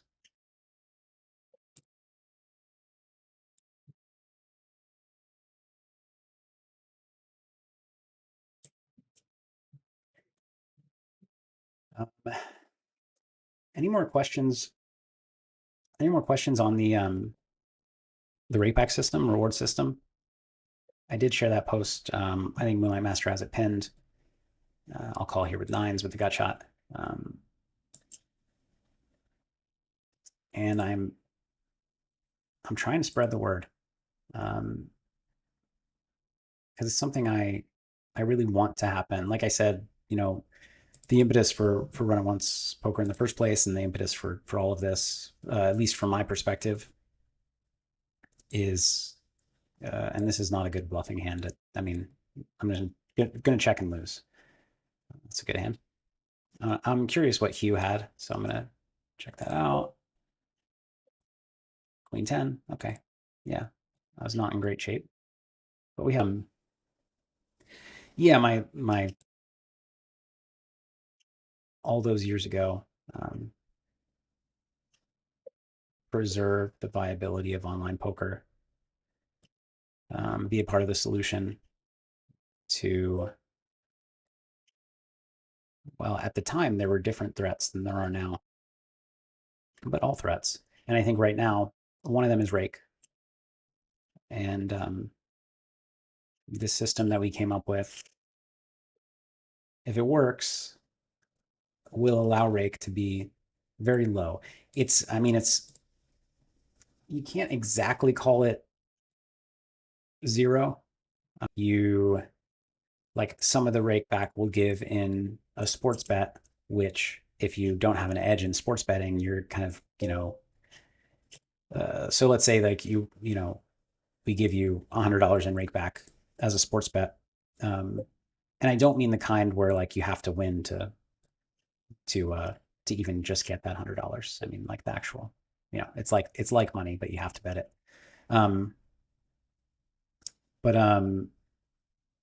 it, then, if you don't have an edge in sports betting, maybe take a 10% haircut on that because of the VIG. And so it's actually 90 instead of $100. But, getting close to it, um, trying to get close to giving it all back. Also, just in the interest of transparency, the, you know, a lot of individual players are not going to have 100% rake back. Like most are not, because the it is not give you back all of the rake you paid. It is us give away. The aim is us give away all the rake we collect. And so some of that goes into free rolls, some of that goes into overlays, some of that goes into deposit bonuses, some of that goes into um like whether it's a tournament ticket or a um, some kind of incentive that or like individual different bonuses or challenges like, hey, play three sit and goes this week and you get $20 or something like that. So direct traditional rakeback, um, that'll be defined, or I think already is defined. But if not already, then very soon, and it'll be clear, what you can expect and kind of qualify for and kind of guarantee. And then, we'll give it back all the other ways. I'll just call here with King Jack.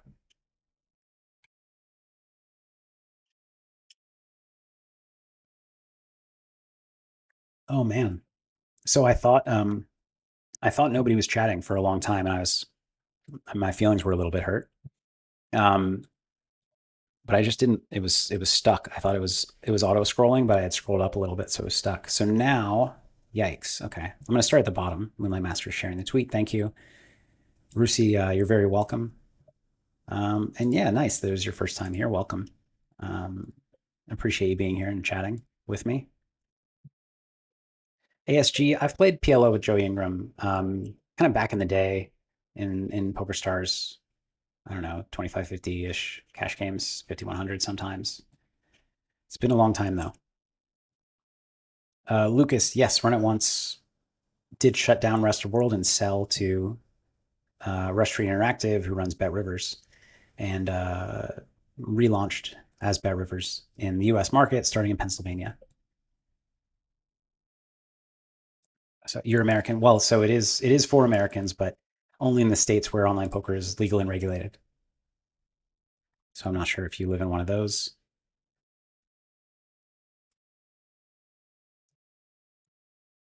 Norman, appreciate you soliciting likes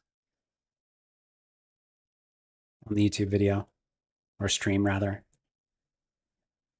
Johnny Bartnett, why are you playing if you didn't want to win against that pocket aces guy?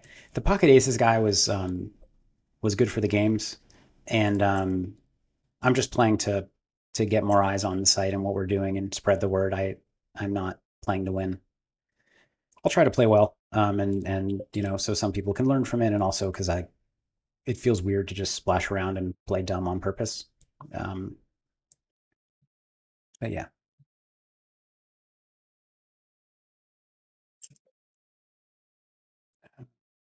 but I understand the question. I don't know, Joseph, Jed, if if uh, if he still plays poker, Dr. Jiggy. Um, I don't know. Uh, I was a fan of his as well.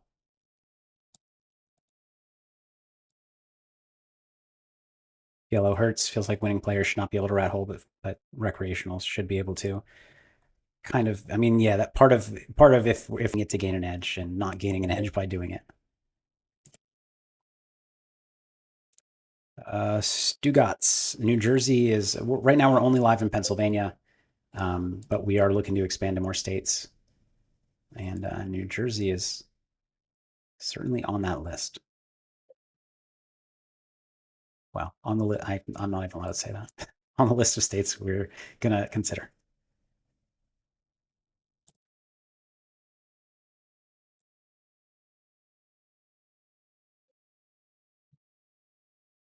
ASG, I don't think there's a regulatory issue with home games, invite only tournaments and tables, but I could be. Somebody might correct me.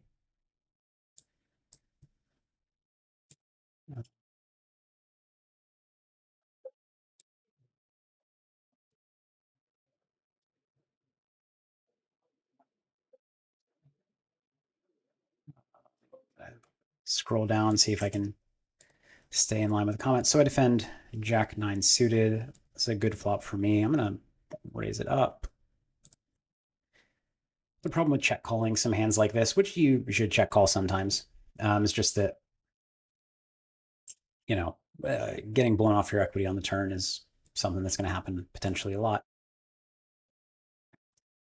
All right, so I don't feel like I get a lot of turn folds here. I'm going to go small bet and probably bluff the river, or definitely bluff the river. I don't know how solver proof this is, but I actually feel like it looks like I'm trying to be tricky on the turn and do something. But obviously it depends how Lawrence views it. I don't know who that is, and I don't know how he would view this spot. But I think a lot of people view these small bets as like, well, they're not trying to bluff me for that small sizing, obviously. He raises 74 to call, pots 223. Need, about 25% equity. I have about 18% equity. Some implied odds, probably more like 15%. I think it's a fold. It's not very fun. It's also kind of a fold because, like, on a 7, I'm not going to get a lot of money. It's not like all my outs are very disguised. Here with Jack 6, defend the big blind. Against a 3x open, check call flop, check call turn. Lauren says, sorry. Nice hand, nice hand. Standard spot here, and now on the river I have a bluff catcher, and I, make a guess.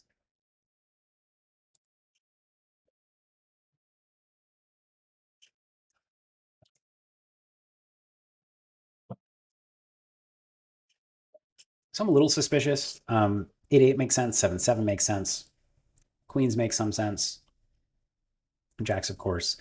But I also feel like, I talked about earlier one card gut shots, 10x and 9x. Not that there are a ton of those, but King 9 offsuit, King 10, Ace 10, Ace 9, 10 6, 10. I like if he's 10 5 suited, stuff like that. So I'm actually gonna call here and make kind of a loose call.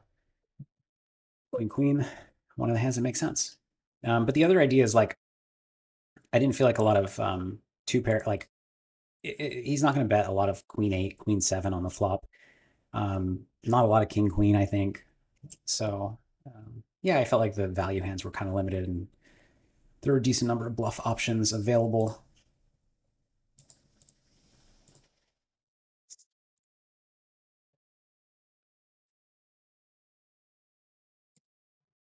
Six three suited, we'll call. Pop flush draw.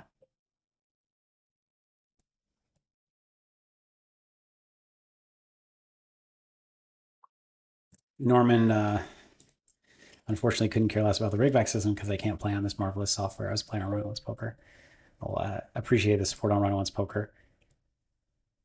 I would argue that you should still care, because if what we do works, we're going to expand it, and no other site. It's possible no other site tries this, test this out, and we're the ones willing to try, with me and my team's urging and RSI support. And so this could be the one chance at an experiment in online poker for this model where you give back all the rake actually working. And so it's succeeding here could have a pretty serious ripple effect, no matter where you live, potentially. Levi, bonus points are paid out as a lump sum monthly based on your loyalty level. So there isn't much benefit in hoarding the points. Yeah, there's not a benefit in hoarding the points. I actually don't have a good Viver story, JC.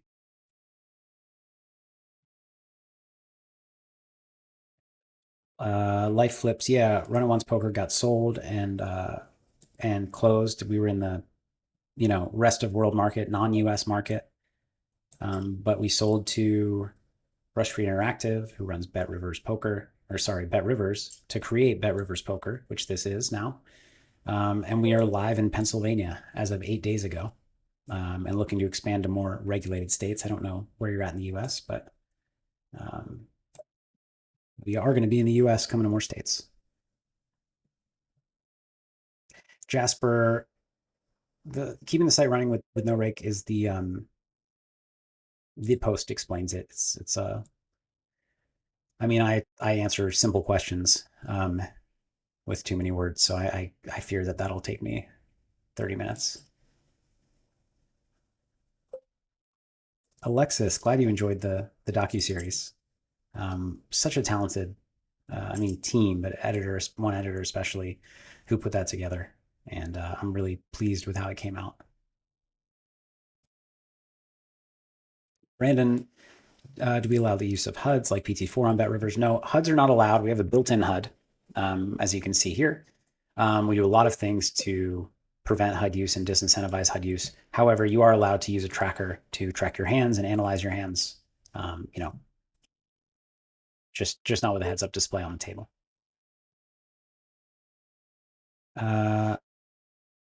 Arcara, California players cannot play. We're only in Pennsylvania right now.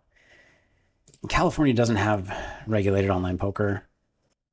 Mercy Harold, are you like a CEO of BetRivers? No, absolutely not. I'm an ambassador and consultant.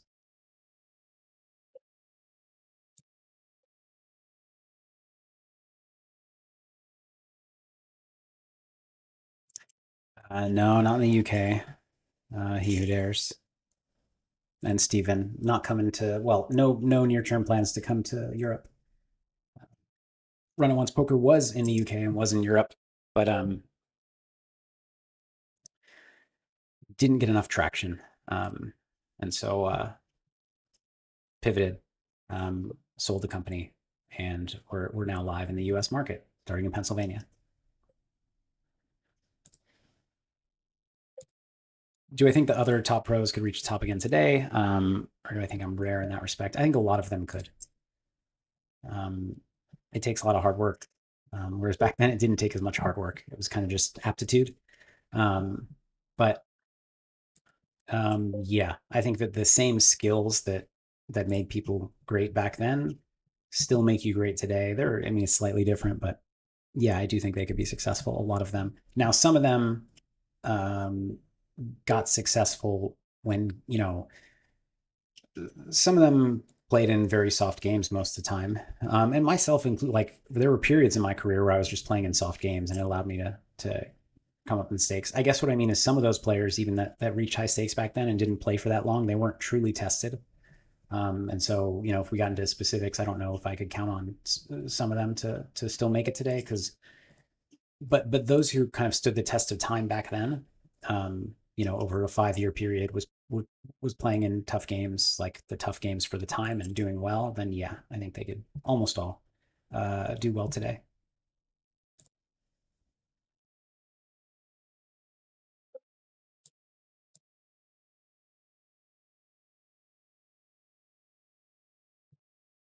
Jack Wilton, why take rake if we're going to give it all back? It's again best explained in the pinned, hopefully the pinned message, and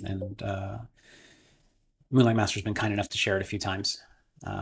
It'll take me a long time to explain. Jesper, what are some common spots that are played differently by strong players compared to weak players?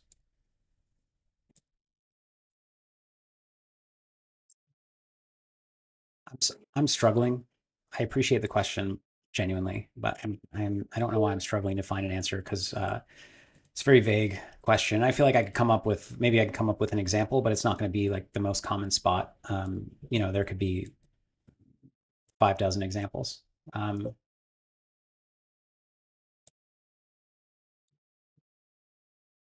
Well, here's kind of a general one that I think applies in a lot of situations. Is I think one thing that stronger players do well is have kind of board texture recognition in ways that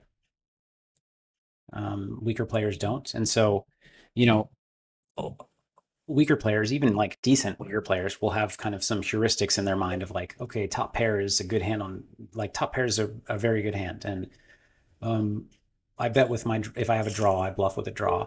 But they don't differentiate between boards where there are a ton of draws um, and boards where like you hit top pair a lot with your preflop range versus boards where there's only one draw out there. So like this board, for example, if you only bluff with draws, you would end up, well, I shouldn't say that. You might end up bluffing enough, but if you but like compared to let's call it Jack 9-7 with two spades, there are far fewer draws on 6-5 deuce rainbow when two players play in early position, or I guess mid late position. And so it's not being aware of how ranges work on different boards, and so people end up being too bluffy on draw heavy boards with their semi bluffs, too loose on boards that hit your range well, too tight on boards that don't hit ranges well, so on and so forth. I'm gonna go ahead and raise right away.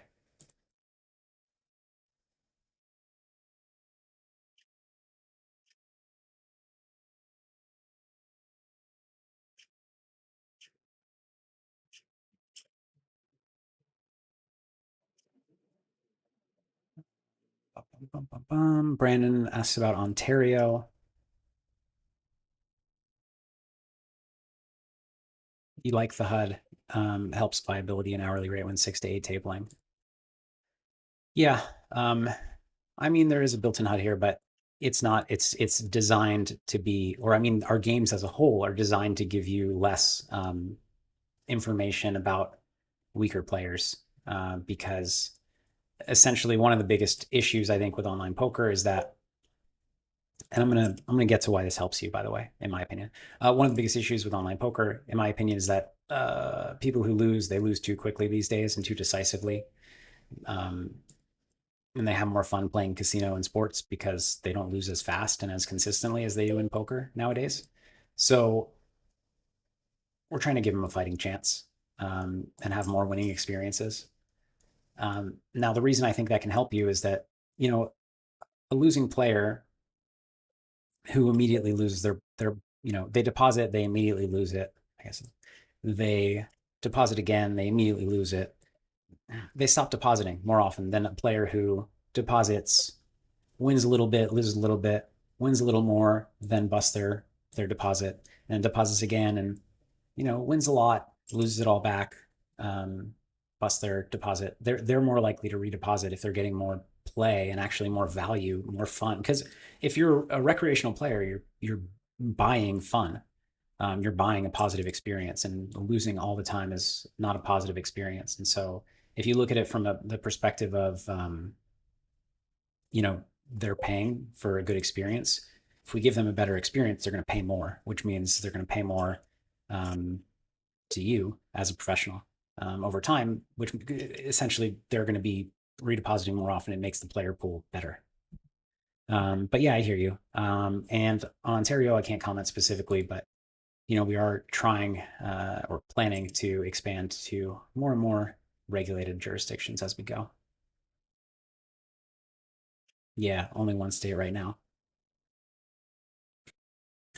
Comment. Yeah, I don't know why my voice is stuck this way. I can't speak loudly. I actually, when I stream like this for days and days, my voice hurts, like my throat hurts. I think I just somehow have weak vocal cords, and this is the only like I can't really scream. It takes a lot of effort for me to talk loudly if I'm at a noisy restaurant.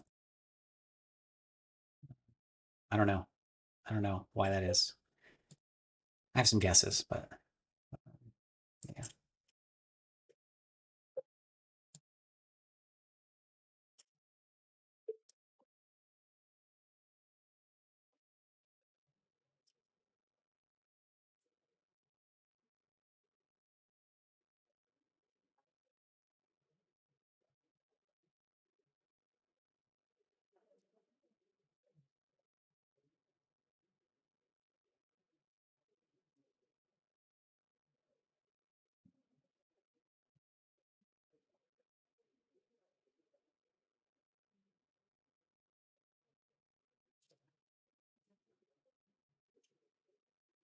Ace deuce suited. This player will check the HUD.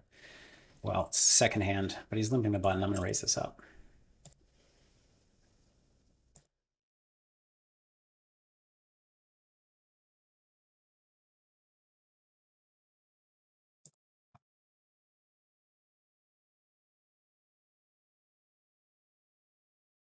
Alexis. Thank you for the kind words. I really appreciate it. And I'm glad that you felt you got to know me. That is my well, it's part of my intention. Um, I actually feel like it's weird because I've been in the poker community a long time. I talk to the poker community, um, but I almost feel like the poker community doesn't know me that well, and it's because they know me as a teacher, and so I'm teacher Phil, and sometimes we'll call it like arbitrator Phil, and or commenting on issues in the community. Um, but obviously, I'm more than just that, as everybody is, and it's kind of tricky to. I'm pretty open book, um, talking about I don't know who I am, um,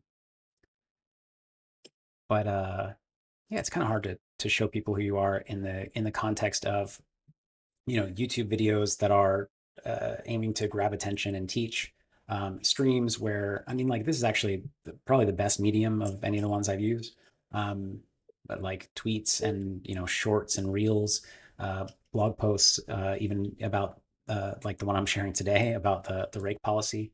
It's hard for people to get to know you, so I'm glad that you got to know me a bit better, through that docu series.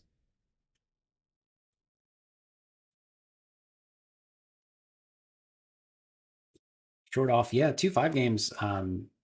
It's nice to have this stake. Gab the third. Thank you very much. I appreciate you being here, and especially shouting out the that I've helped you with mindset, as I've kind of I love teaching all kinds of stuff, and I love to nerd out on poker strategy, and I've taught poker strategy forever. But it's kind of nice in recent years. I've taught more mindset, personal development, things along those lines, and I just really like that kind of my entryway to teaching people, skills that are going to help them in other areas of their life is poker. But it doesn't just apply to poker. And so I do find kind of more joy, more fulfillment in teaching things that carry over from poker elsewhere. So I appreciate you calling that out. Thank you. Kings, you could go for value on the turn. Like some ace fives are folding the flop, and some ace high hands are folding the flop. Um, I don't know. So at this point, I lose to diamonds. I lose to a 10. I mean, against 30, I'm not folding. I probably lose. I mean, I think I actually like, it might even be a losing call. I think I probably lose, but I'm not going to fold the set of kings because he could have some random stuff. If I had more time, I would have said what I'm hoping he has.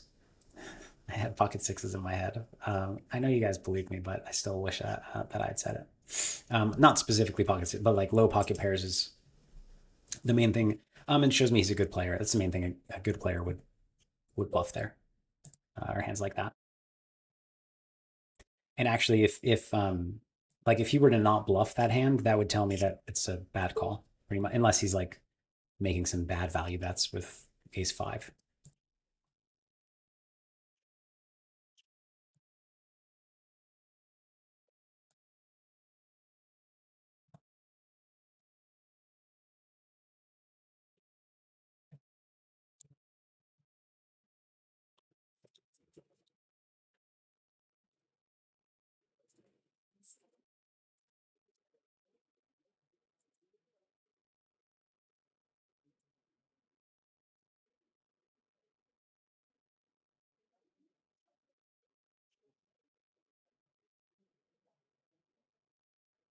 Stay away from the political comments.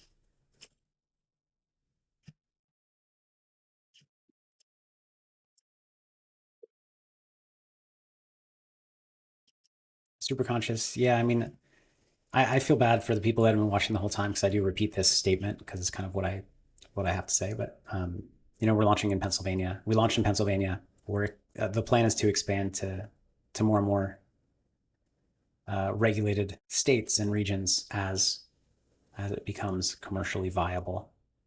It's a very technical way to say it, but and Delaware is certainly on that list. Do I like? I assume Borgata, New Jersey online poker online. I haven't tried it out. I haven't played online poker in New Jersey before. I was playing a little bit of PLO earlier, um, Belize, but I don't know. The 500 NL games are running and seems fun. Seems fun to me.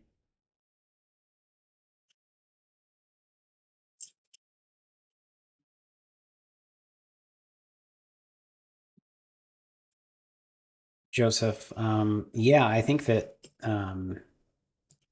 well, first of all, these players know they're playing with me. So that element of playing with the pros is still here. But yeah, I think there are absolutely pros and cons to um, our table alias system or a traditional model. And we felt the pros outweighed the cons. And I've kind of written about that at length. Not that you need to go do homework and read it all, but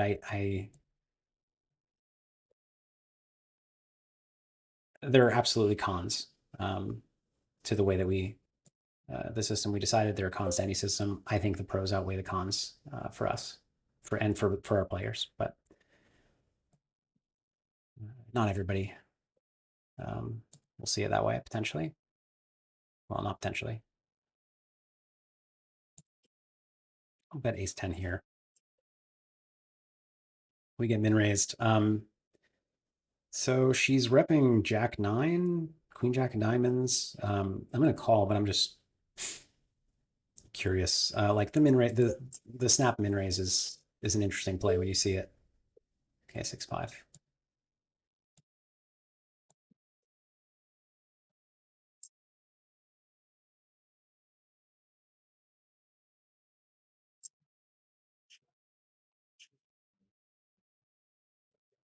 Evan, I don't play enough of 20 NL, 15 NL, and 100 NL to give you a good answer to that. So I try my best not to dodge questions, but I'm not qualified to answer that.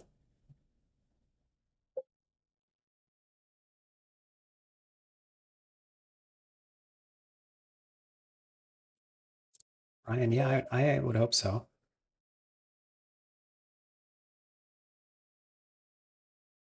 I appreciate that, Brandon. I guess we're betting here with ace king.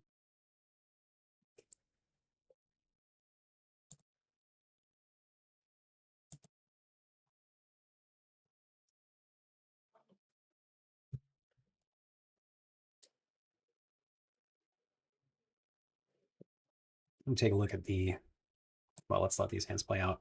King four, I mean, no reason to bluff at any point thus far. It's as good a hand as any, I guess, I think the king's kind of bad, actually. You kind of want them to have king, queen, king, jack if you're bluffing here. So I'm going to not go for it. Ace, king, we got value from ace nine of hearts. Cool, cool.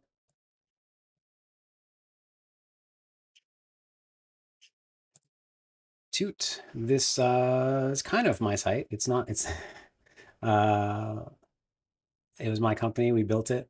We built the platform and then sold it to RSI, who runs BetRivers, relaunched as BetRivers Poker. So I mean, no, I don't own this. Um, um, I don't own it, but it was designed by me and my team and I. Now, in some ways, redesigned and certainly rebuilt. I was trying to find the more technical word for that. Um, by the technical team at BetRivers helped us kind of build it out in a more robust way to be able to scale and handle large field tournaments, a lot of traffic, and well, get approved in the U.S. Through the U.S. regulatory processes. Not that our software wouldn't have been, but it might not have been. Um, but yeah, so the answer is sort of.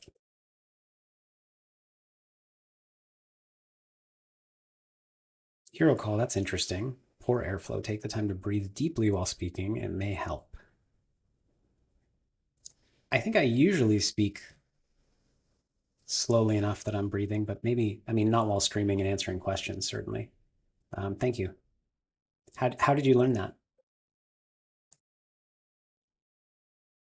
Take a look at the tournament lobby. What do we have? So daily cent, we got 130 cents of buy-ins in this pool, $250 being given out. That registration is over in 27 minutes. Take the free money.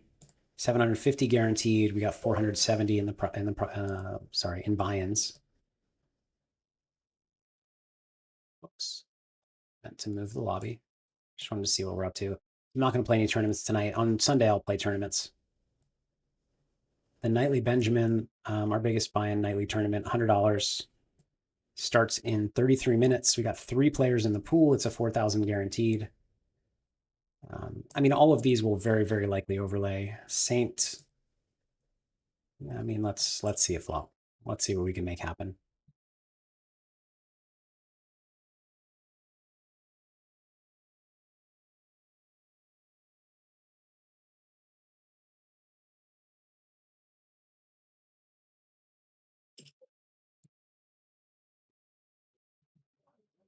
I feel like call is standard, but raising is kind of nice to. I'm gonna raise. I'd like a hand like, um, ace queen, ace king to fold now before we both hit an ace and I get outkicked. And if I get it in against kings, roughly flipping, so that's fine. But when I have an ace that's always going to be dominated by his ace X hands, I like seeing if I could get those out. And, I expect those hands to fold to a raise. I like to get those hands out of the way, loose-ish open maybe with ace eight offsuit.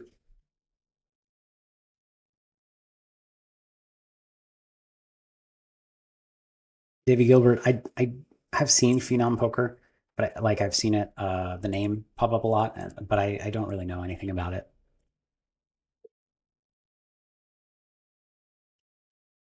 Yellow Hertz, can you talk a bit about the custom sims tool and vision? What's possible to do? So every sim in Vision is already run. You cannot, so like it's not the kind of solver that you come in and you pick the stack sizes and you pick the ranges and you run the hand. Everything's already been done. So there are, I'm going to get to more specifically your question. There are, yeah, we have a lot of different scenarios covered. But sometimes when I study, because not every spot is covered with the sizings that I would always use, I have to approximate or find a slightly different board, or and for me and the way that I think poker should be studied in solvers, that's all you need, because it's all about extrapolating, kind of like pulling concepts and heuristics rather than looking up the way that you play every single hand on every single board. Custom sim spot where essentially you, from your own sims that you run on your own computer or server, can input the ranges into Vision so that within Vision you can practice, you can review the ranges through Vision's kind of range exploring tools rather than Monker Solver's, what I would consider clunky UI. But the custom ones are not run within Vision. They are ones that you would run on your own and then input into Vision so that we could then, you could practice against it. You could study the ranges and explore it, and you could, yeah, review them later in a more user friendly way.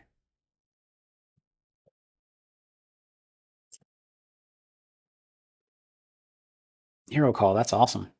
Um, yeah, so thank you for the tip, and obviously that's valuable expertise that you have. Um, would you, if you don't mind the next question, hero call? would you advise I don't know, some kind of voice coach or resource, whether it be a book or a course or something like that, to work on my,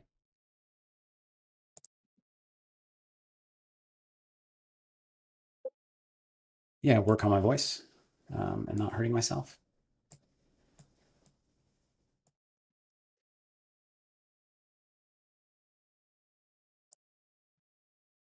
More hockey cards, please. Can I name 10 active NHL hockey players? No, I cannot.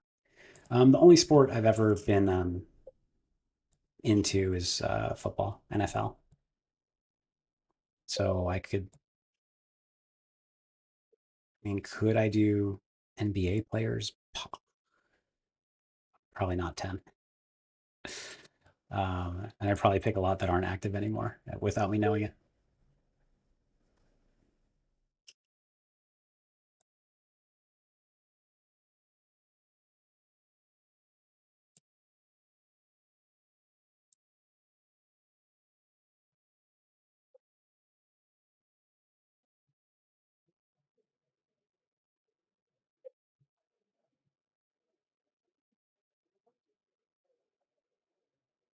I think we fold ace eight there.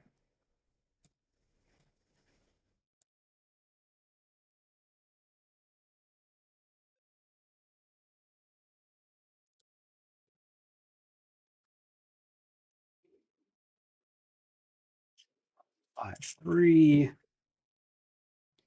EKW, good to see you again. It is okay that you had a prior engagement. Feel free tomorrow to have a prior engagement. I'm not going to be streaming tomorrow. I'll be back Sunday. I told my coworker who plays tourneys to make an account and get in on these overlays. Yes, I just went over the overlays. You probably didn't catch it. You might have.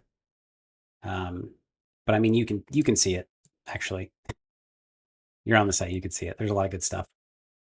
Probably will be every night for a long time. Sipping water also keeps your vocal cords safe. I usually chug water, so I will look to sip more often. Thank you.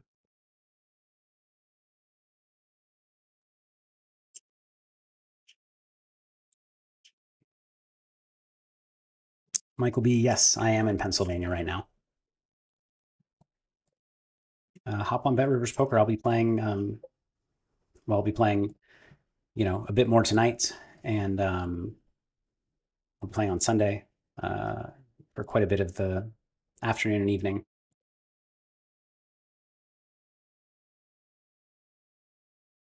Let's see bet there. Queen nine suited.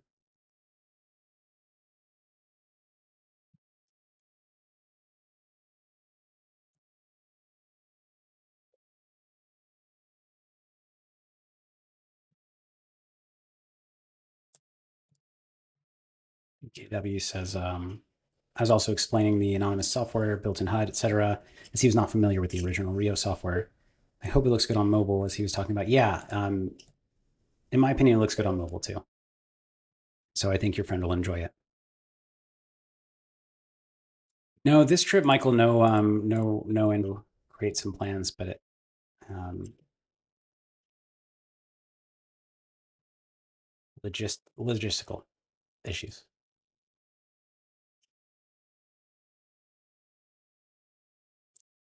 Yeah, Michael B. So yeah, make an account and check it out. I don't know if you caught any of this, but I mean, if you're a tournament player, there's a heck of a lot of overlay at lower buy-in, like $5 through $100 tournaments with $100 tournament night. So mostly like 5 through 20. They're amazing overlay, and probably will be that way for quite a bit. And then also we in the post that Twitch, but and you're on YouTube, I see. But yeah, we're giving back all the rake, aiming to give back all the rake. Excuse me. Legal. Um, legal makes me say aim. Uh, and I explain why and how in that post and how we have a few months to prove that it's a viable and that it's a win-win, basically, a win for the players and a win for BetRivers, um, so that we can hopefully keep doing it in Pennsylvania and to every state we expand to and other region we expand to.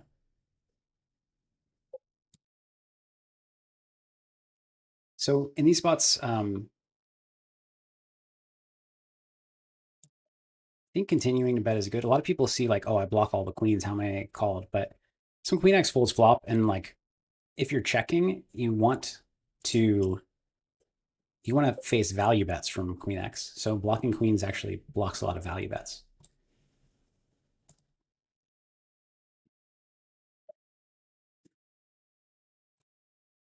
Go with overbet, hoping it called by like a 10 jack. If he has a four of any kind, I think he's flicking in the call, which is why I wanted to go with overbet. I feel like it maximizes value from a four. He's not going to have a lot of queen queen. Whereas like if I 2/3 pot, he's going to call all of his queen. Well, sorry, not a lot of queen X. He's going to call all of his queen X to 2/3. So that's why I chose overbet. And also he can use like a straight blocker plus pair to call. That's why I like Jack 10. Okay, Ace 10. I keep winning when I play these. I mean, that sounds silly to people who haven't been watching. I've been hoping that people suck out on me and beat me because I want to support the players who play on BetRivers.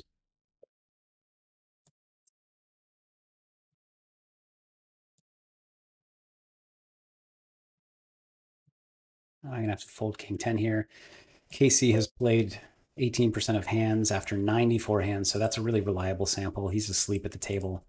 The reason for these avatars is to give you people who play live poker, the ability to make some physical reads. If the guy falling asleep at the table three bets you, get out of the way.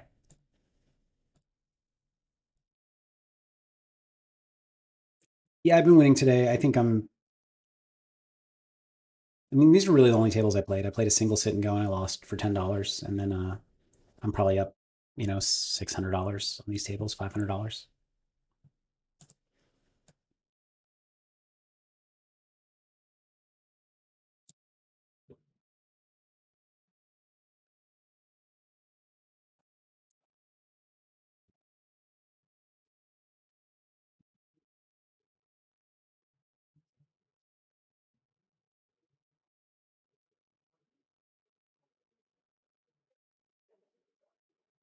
I think if I want to hop into something different for the remainder of the stream, let's see.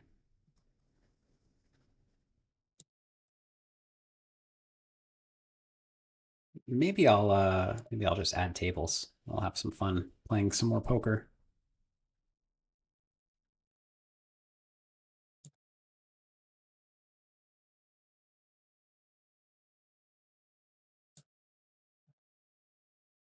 So I'm gonna sit at more 500 L tables. I'm gonna sit at 500 PLO. And we'll see what runs, and we'll aim to get up to four tables. I like the use of I use aim a lot now in my vocabulary.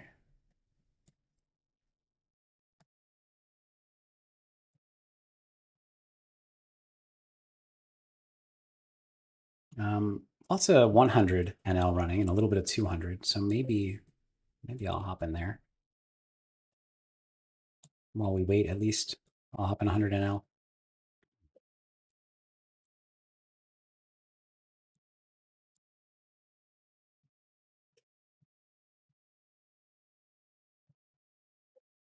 Adding some tables. I'll switch to the four table view for you all shortly.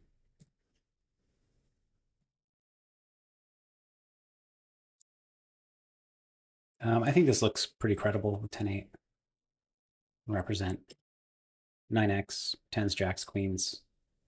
A lot of my draws would have bet the flop like 6-8 and jack 10 and stuff like that. So I think using a non-draw to bluff turn and river makes sense.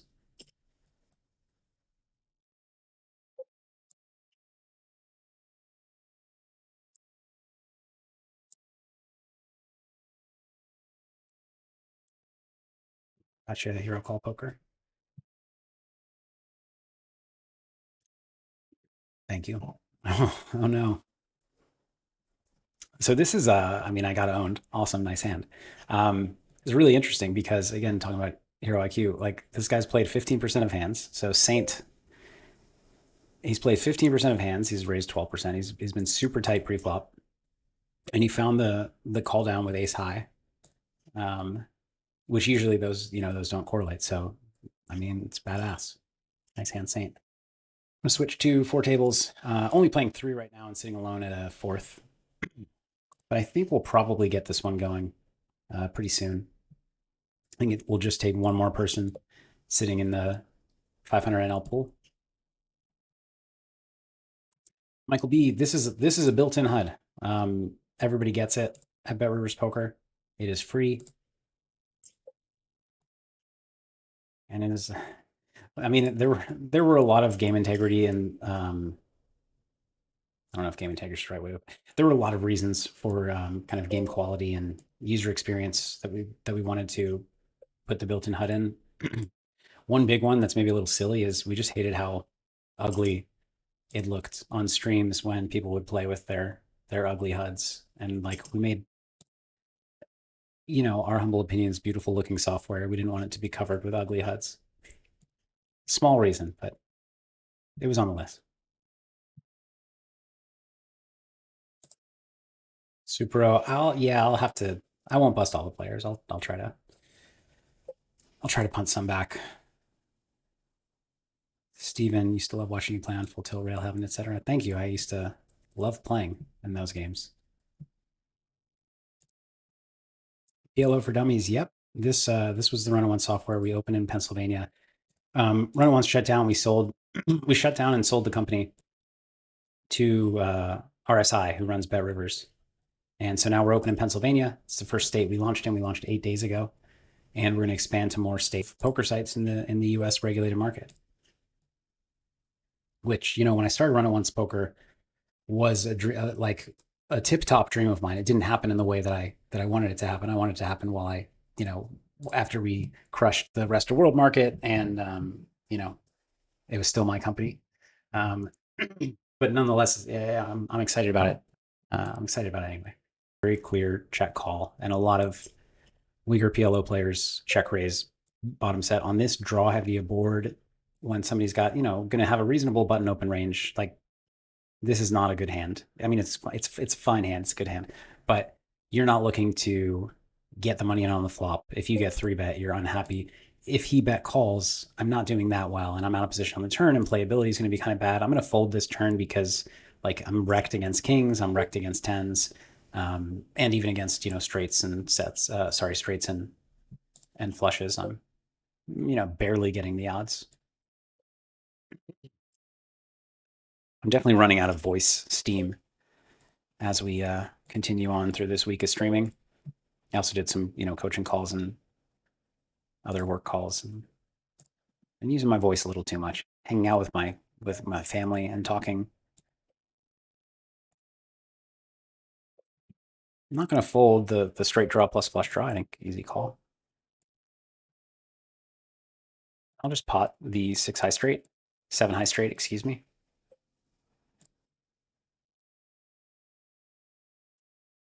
Well, latest. I mean, obviously I could raise. I can't call jack high. EKW, thanks for explaining some stuff about the thing. Good for movies. Yeah, it is anonymous. I mean, players can see me,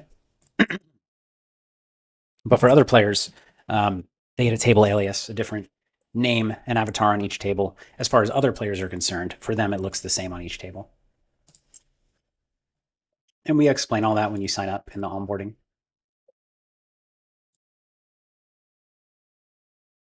Check this back. You could bet this hand, but not after you check it.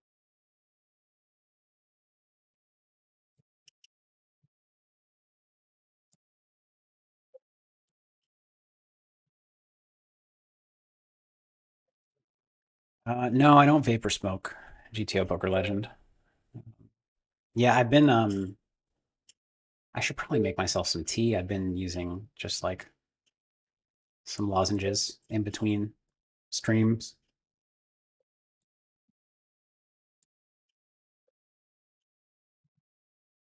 Daniel, I'll be playing on Sunday. I'll be playing on Monday.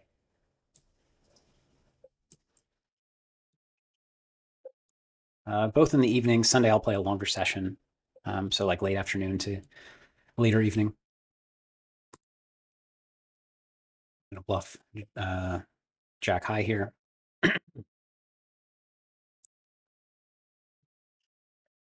Some people, when they miss flush draws, are like, "Oh, this is not a good big bet bluff hand. I should small bet bluff." But on that board, I'm not value betting like jacks, so I don't have a lot of small bets. Most of my value range is trip kings or better, and trip kings or better is going to pot. So I need to represent the value hands that I have.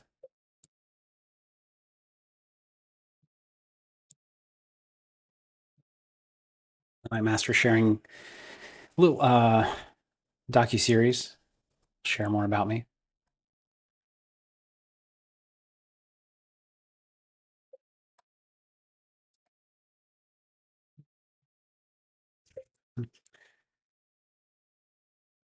JC says at 39, aim reminds me of AOL Instant Messenger. Me too. I'm 39 too. Um, Queen, Queen, Jack 10, single suited, I think is good enough to 3-bet here. Queen 10 suited should be a fold unless this guy's a maniac. He doesn't seem like a total maniac.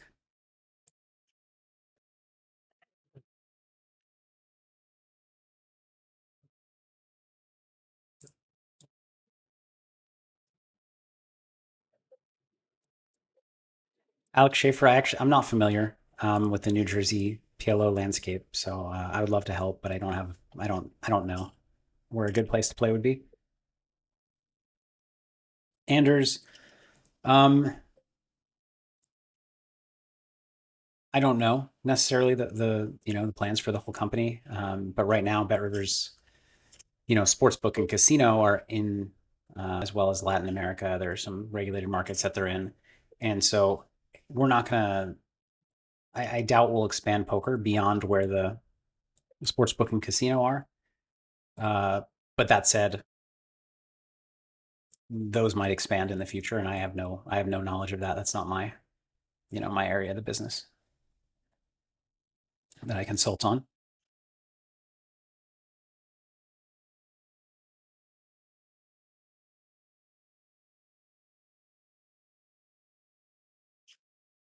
PLO for Dummies, yeah. If you check it out and are able to loop back on a couple days from now and let me know how you're liking it, please do.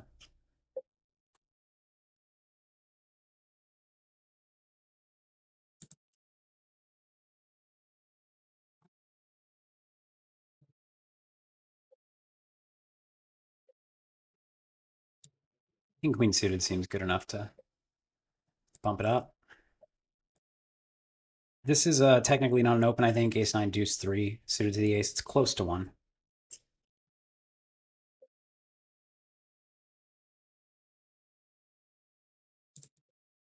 Bet King Queen. I'm gonna bet big. Try to fold out Ace Queen, which dominates me, and it's a reasonable bluffing hand.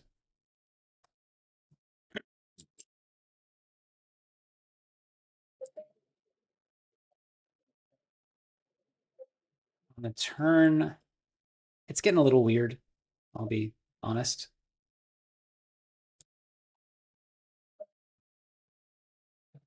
In terms of like what I'm representing, but I think continuing to bet makes sense. And now I think just blasting off and going for it makes sense. The big question is, will he believe that I, bet queens on the turn and kings on the turn? That's what I'm kind of counting on him believing.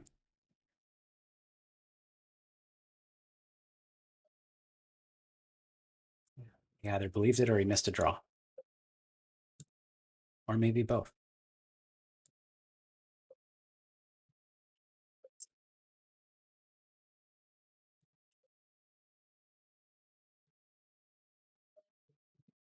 Guess we're folding 10 high, even though we have a flush draw. Weird one in PLO. These double pair boards are just weird. But I mean, this makes sense to me. Maybe pot is a more normal sizing to use here, but no, I think this makes sense as a sizing in this spot. We got the YOLO call. It's not going to work out, Zane. I'm sorry.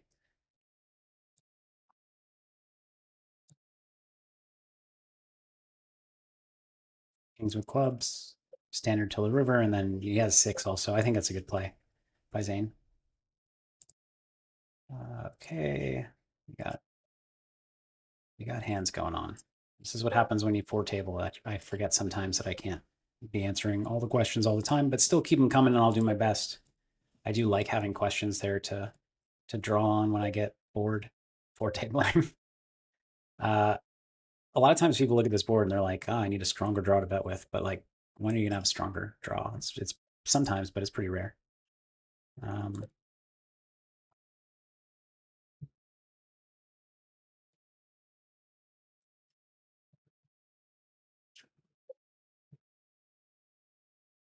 yeah, Michael BT will help by now.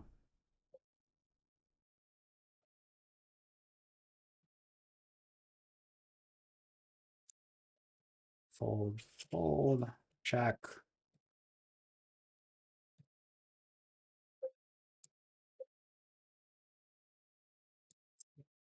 Queen Jack, pretty reasonable bet, check bet.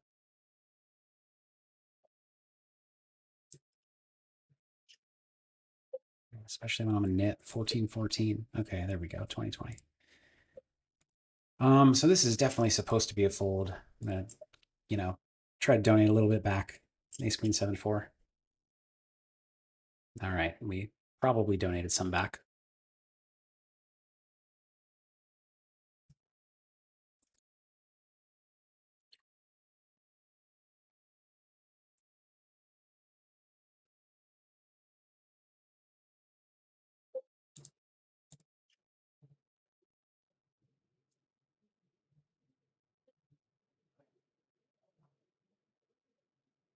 And yeah, we just have to fold. We have top pair, but that's not good enough.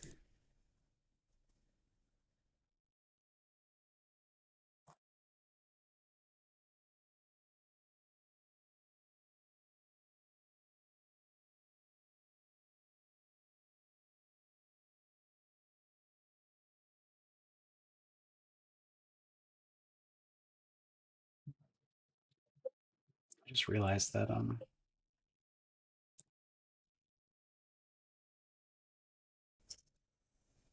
you make the I don't like the white space on the side of the tables.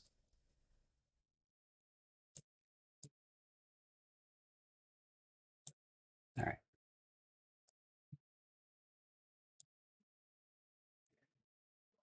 Didn't take too long. That's okay. Only timed out once.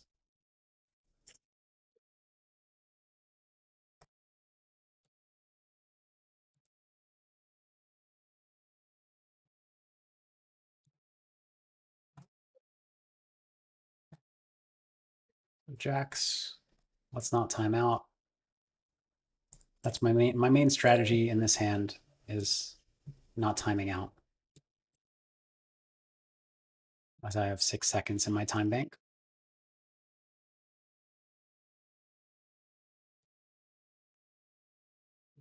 I guess I'm calling. I need to. Not a great flop. Lose to ace king, lose some king queen bluffs.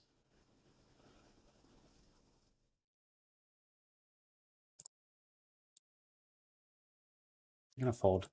I'm gonna lay it down. It's funny to me, like so when we designed these avatars, we had a lot of we started with an illustrator who made a bunch of you know regular avatars, and then we just had them start designing avatars for like everybody in the office.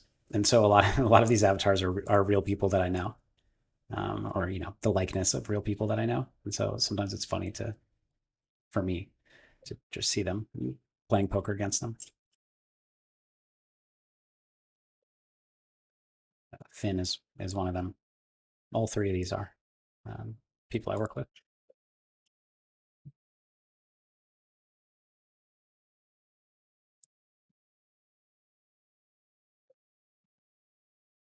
Seven's pretty weak hand here. I'm gonna check. Yeah, I'd rather block like a five or something to bluff.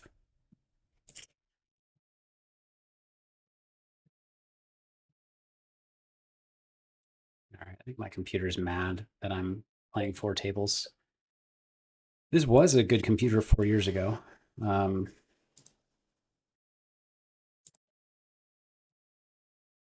so I'll drop two and the two table view.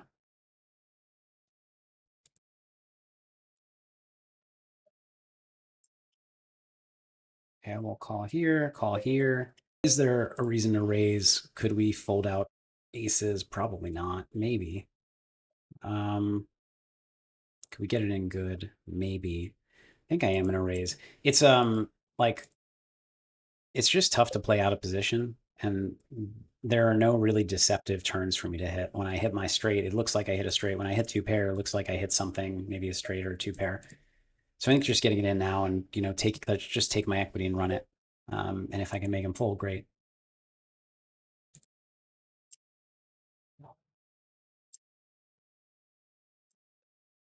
I'm probably not supposed to call with this either, but these two are my friends. Their avatars are my friends, so running too good.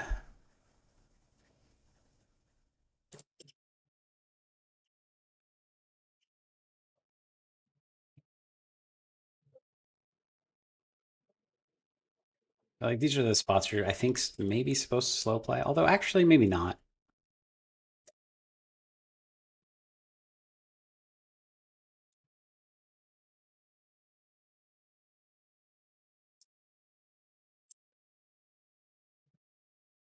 So I mean, I have the best hand, but I'm not slow rolling him. I decided I want to give back to the players of BetRivers.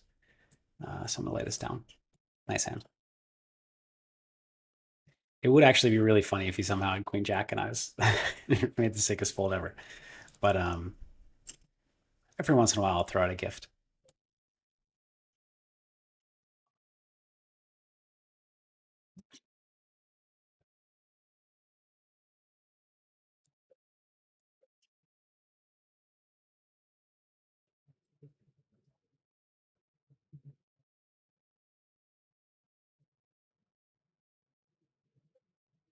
Andrews asked if I have a bigger edge in PLO or Texas Hold'em. Yeah, definitely PLO. I don't really know what I'm doing in Hold'em anymore. Slight exaggeration, but not. But I it's a lot different. My skill level and between the two games. Bet we get raised. Let's call. We're not really beating value. This is actually not thrilling, even though we have a lot of stuff going on. Check, check. So our hand was best on the turn. We know that. We also know that he probably doesn't have like a, or you shouldn't try to, I guess. So King Jack, Jack eight.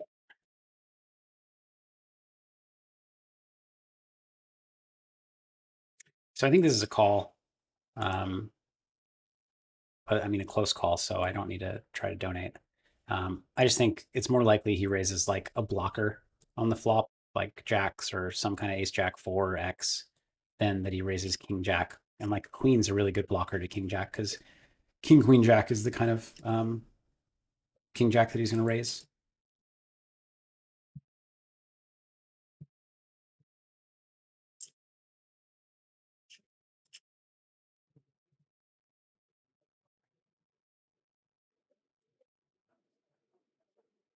And Moonlight Master says, I always see Nick, and now they say it, I feel like, yeah. Yeah, these are a lot of our, well, not a lot. These are a couple of our team members. Anders asked if I would recommend any poker book for people trying to escape low stakes. I'm not familiar enough with what's out there now in terms of poker books, so um, I can recommend a course with a lot of bias, which is probably if you're already playing low stakes, Foundations might be too beginner for you, maybe not. But Foundations at Run It Once is my course. It's $50. But then there's From the Ground Up in every game type, but From the Ground Up No Limit Cash, or From the Ground Up PLO, or From the Ground Up Sit and Go, or MTT. There are 4 different courses, and I would recommend those. They're between $100 and $150. But I definitely think something structured like a course or a book. And I'm not saying get a course over a book. You know how you learn best. But I don't know the books. I know the courses.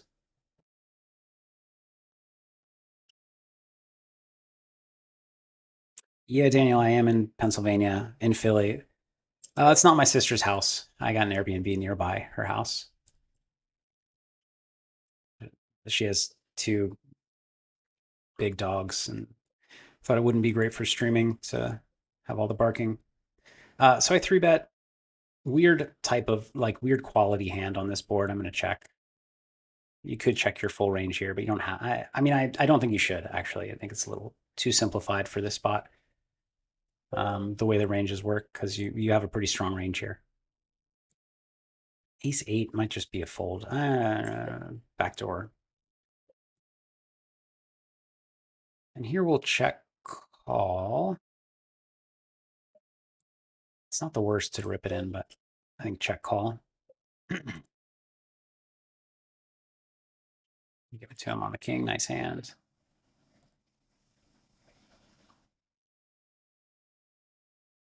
Yeah, if I could fold and show that one, that would have been fun.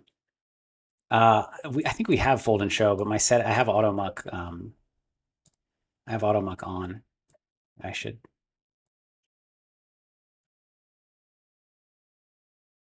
Yeah, I have auto muck uncalled hands. Wait, no, that's auto muck losing hands. Auto muck uncalled. I'm not sure which.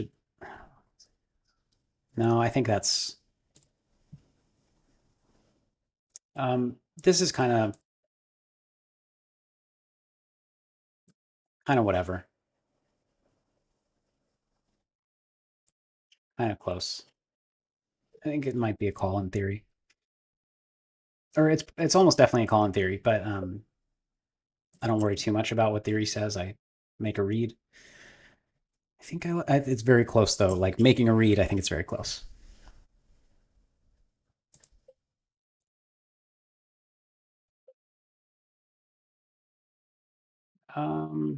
Let's check this back with a higher flush draw, like a queen high flush draw. I would never check this; it's too strong. But eight high flush draw, it's kind of nice to have this as a what I would call pulling hand. Let him do the betting, keep in his dominated stuff.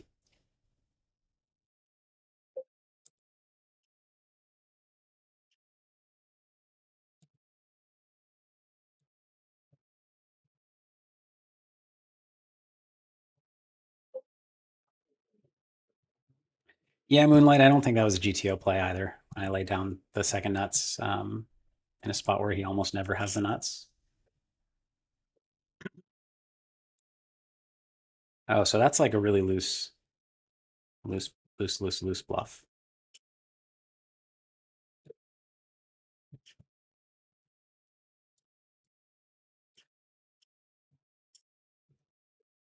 Should probably both of you get my purple, which actually doesn't mean anything very specific, but it's a vibe. I'll peel this.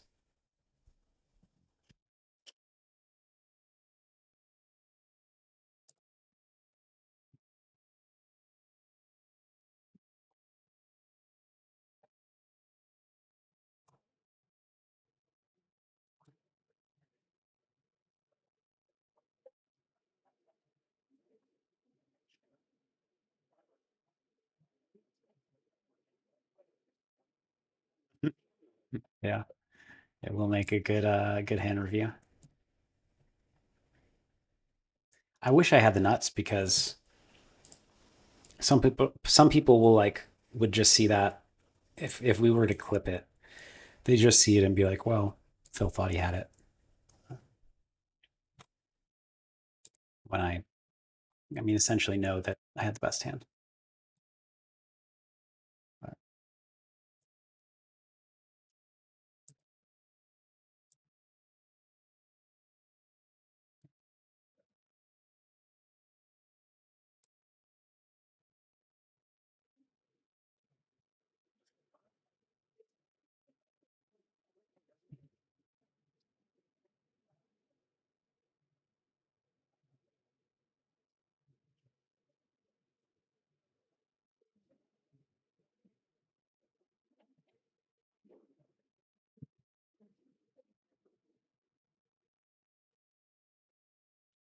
Yeah, Jay Eagle. As Moonlight said, if you head to, I don't have the link on me. Um, I'm not going to be able to get it, but we do have a site where maybe Moonlight, maybe you have the link. Sorry. Where we've got listed, people are voting on features that they want next, and we have listed whether it's already planned or not. Next to it, Big Blind View is planned. We'll call it with Jacks here. Um, Anders, would you get behind the 15 buy-in, 2 buy-in shot for next limit bankroll management? Really depends. So, like in my career, I did a lot of shot taking because I would either it like basically I did it because it led to more of the behaviors I wanted. It led to me grinding harder at lower stakes, both before taking the shot and after taking the shot because I wanted to take the shot again. And it did not lead to me chasing my losses. For a lot of people, it might have the opposite effect. I think for most people, it'll have you chasing losses. It'll have you potentially, um,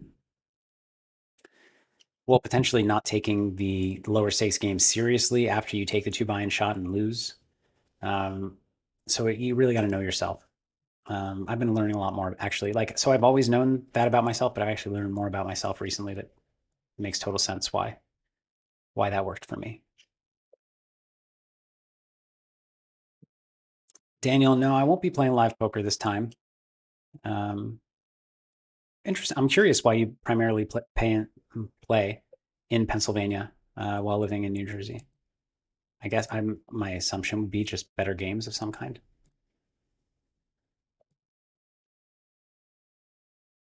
With the wrap here, not going to give the same player charity again, but I wanted a half pot to keep him in, so he could potentially bluff the cards that I hit or fold the cards that I miss. But I mean, that's not GTO. That's exploitative. Kind of maybe it fits with GTO too, but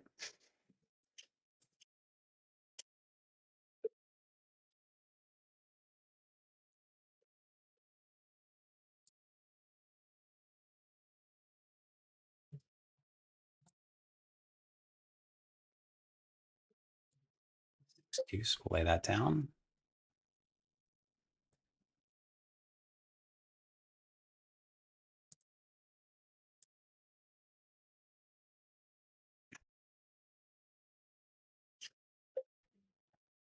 C flop with jacks. Bellamy as a first name I've never seen before.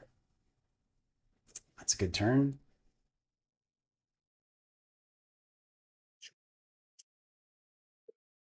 Would be an okay check, but I just had the sense from the speed of his flop check that he was not going to be betting the turn. Seek some value on my own.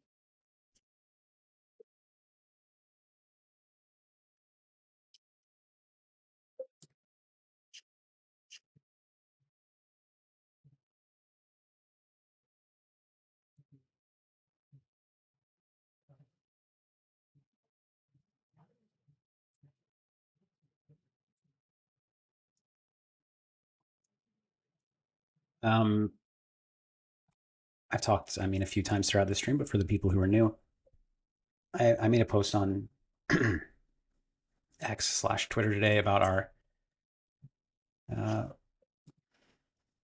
idea to revolutionize online poker, rake, and rewards. Um, I really wanted to succeed, and not for selfish reasons. Sometimes I have kind of selfless and selfish reasons together. This one is just the selfless. It doesn't help me that much if it succeeds, but I really want this program to succeed and make a like serious impact in online poker. I guess it is selfish, and that I want to be a part of making a big impact on the future of online poker in a positive way, and so it would feel very good. So what I mean by that is check out that post, and if you could just like you don't need to retweet and tell everybody to follow me and engage with it, but just like a reply, a reply and a like um, or a bookmark. Those things help the algorithm and doesn't involve you. And I mean, actually, ask me a question on it. It's a great opportunity to ask me a question. I'm going to answer all of them, at least in the near future. Um, Weird. I'm looking at the replies now, and there are a lot of replies I didn't see. The X has been a little unreliable for a while now. But anyway, I will try to not miss your reply, and would appreciate it. I'll help get the word out and do something that I think help with a project that I think is really beneficial for the future of online poker.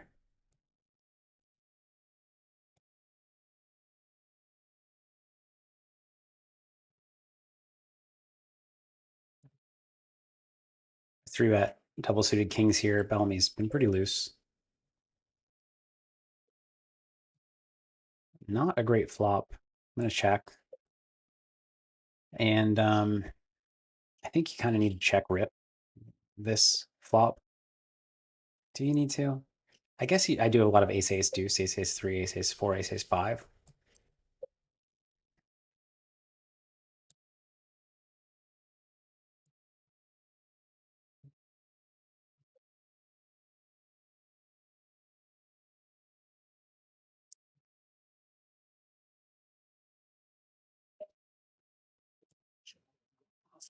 I think it's a fold.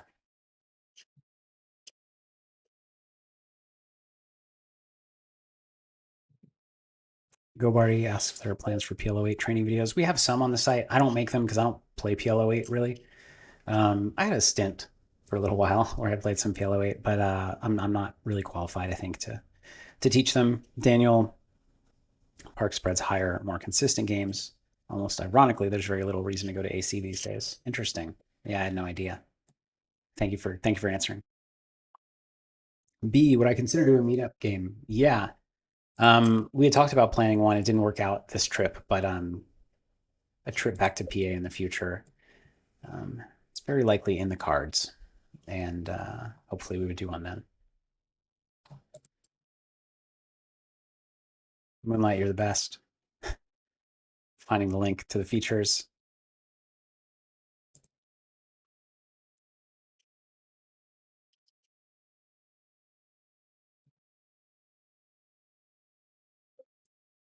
I always kind of end up on this side of the webcam frame somehow. I scoot over here when I become conscious of it, but then I drift. All right, Bellamy, take it down. I'll just keep being in it. Fold the second nuts.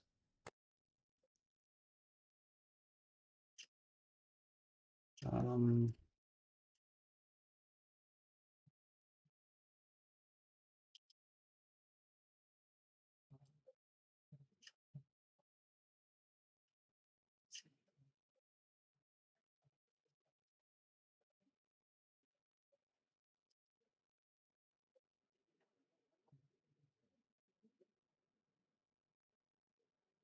Daniel, okay.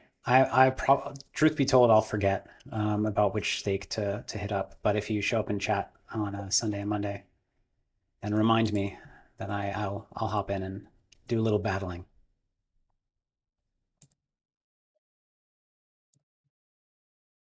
A7 on the left table, flop top two against a player who is new to the table.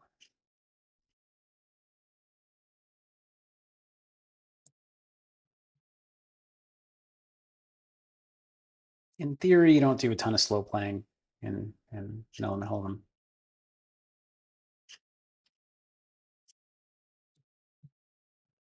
I don't have a standardized strategy in no limit hold'em like I do in PLO, or at least heads up PLO. Um, I like going a little bit smaller than I could pot or overbet this hand, but I want to keep in one pair hands. Like I'd love to keep in 7-9 so that he could hit a 9 or a 7.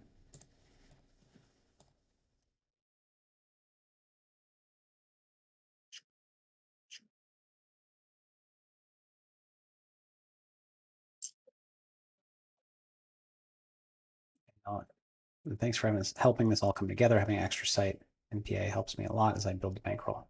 Awesome. You're very welcome. And yeah, like just being another option in like I said earlier, like being in the U.S. market, being a part of bringing poker to the U.S. market is has been a dream of mine.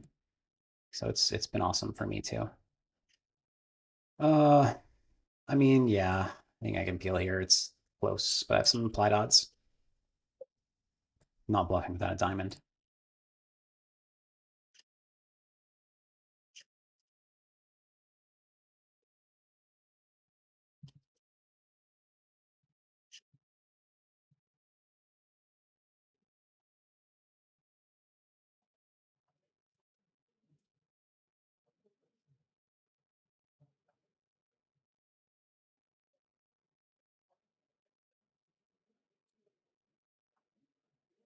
Because I've just done. I've never viewed a poker stream on X, and usually poker streams are on YouTube and Twitch, which we also are.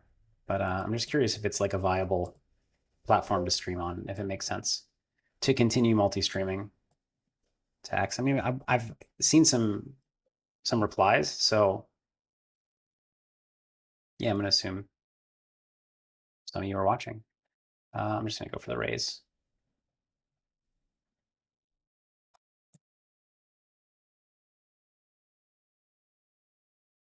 If he cold called the small blind with deuce three, then he deserves it.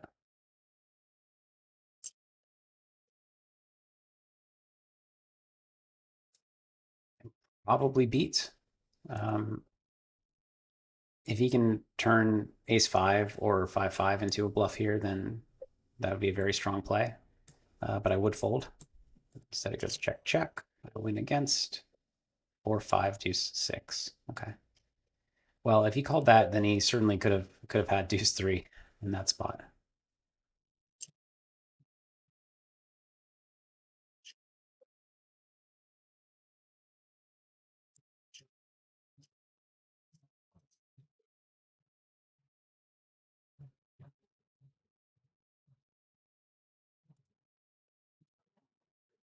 Mm.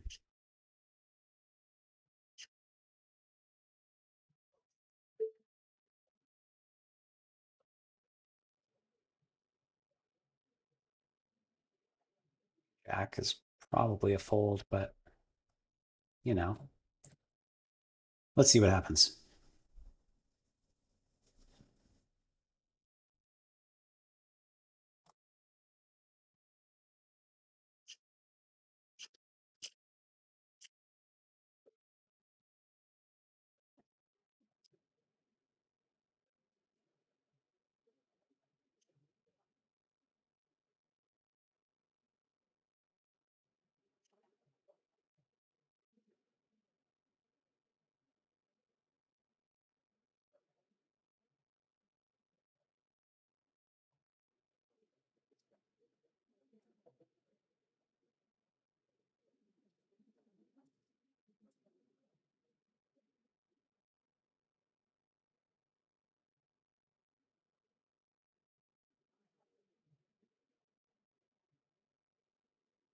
4-5. I mean, I'm just going to check down, probably lose his hand.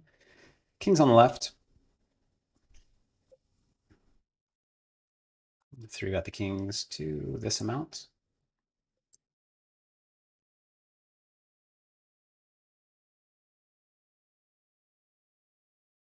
Daniel, very kind words. Thank you. I appreciate you.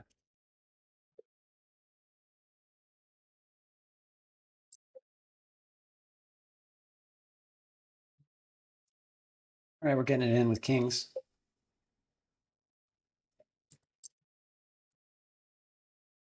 Friend Leighton has aces. I would like for him to hold. Nice hand.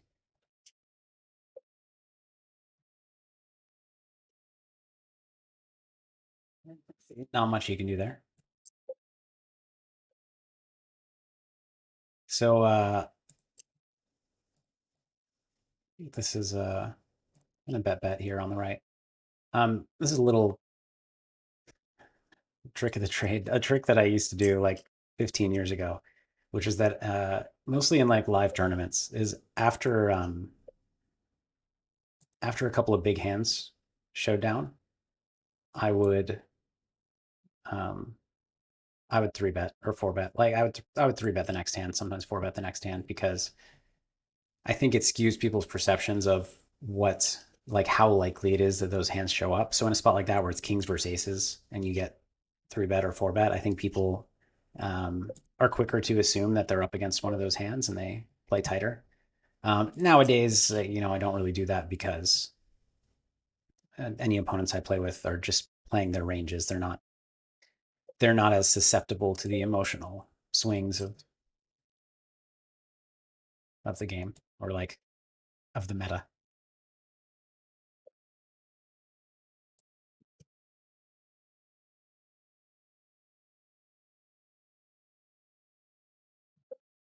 Atari, thanks for letting me know.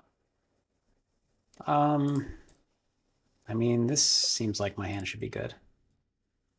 Not here. It looks kind of thin, but he should bet a jack by now. So unless I'm outkicked with the nine, my hand's good.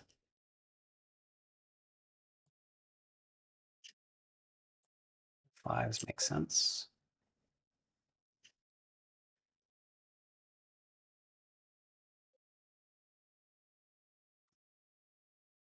Um, Stream's running out of steam. I'm running out of steam. So I'm gonna wrap up. I've had fun today. I really enjoyed the conversation. So thank you all for being here and for the well, good questions. I was trying to find a better adjective than good, but I failed to. Um, so yeah, appreciate you hanging out with me, and I hope it was helpful for you in one way or another. If no other way than entertainment.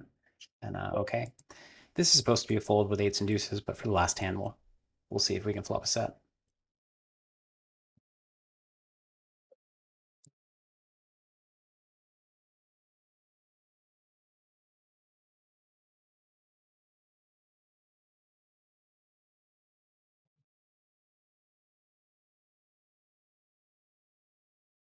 I don't think leading makes sense. I mean, leading kind of makes sense, but this leading might have made sense against these players actually. And the funny thing is now, like, I kind of want Bellamy to do something, but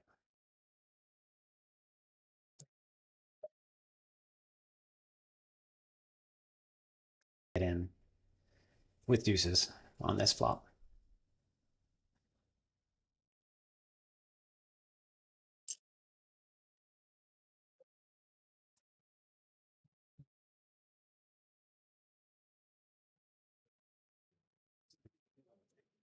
My spidey senses are tingling.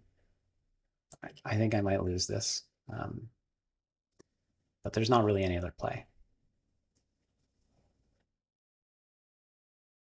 Okay, my spidey senses were wrong as we got the oh no, unless we're getting the slow roll.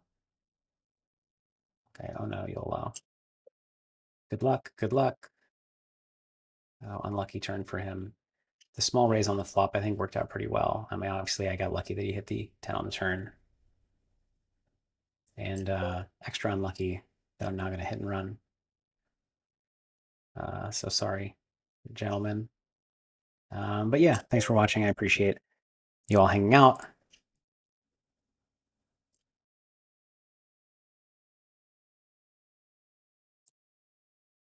And I will see you not tomorrow, but Sunday. I'm going to start earlier on Sunday and go later because I'm going to be playing some tournaments before I go. Let me check that tournament lobby. For those of you who are in Pennsylvania and would like some overlay, we've got a bunch of it. The Nightly Benjamin started. We've got an hour and a half of late reg left. 4K guarantee. There's currently $900 in there. I guess if that picks up, it might not overlay as big as I thought, but it's been overlaying, I believe. And then obviously there's all the other overlay. But yeah, thanks for hanging out. I guess we're raising kings. I'm gonna sit out every table next hand so I don't keep yeah, Sunday. Take care and good luck.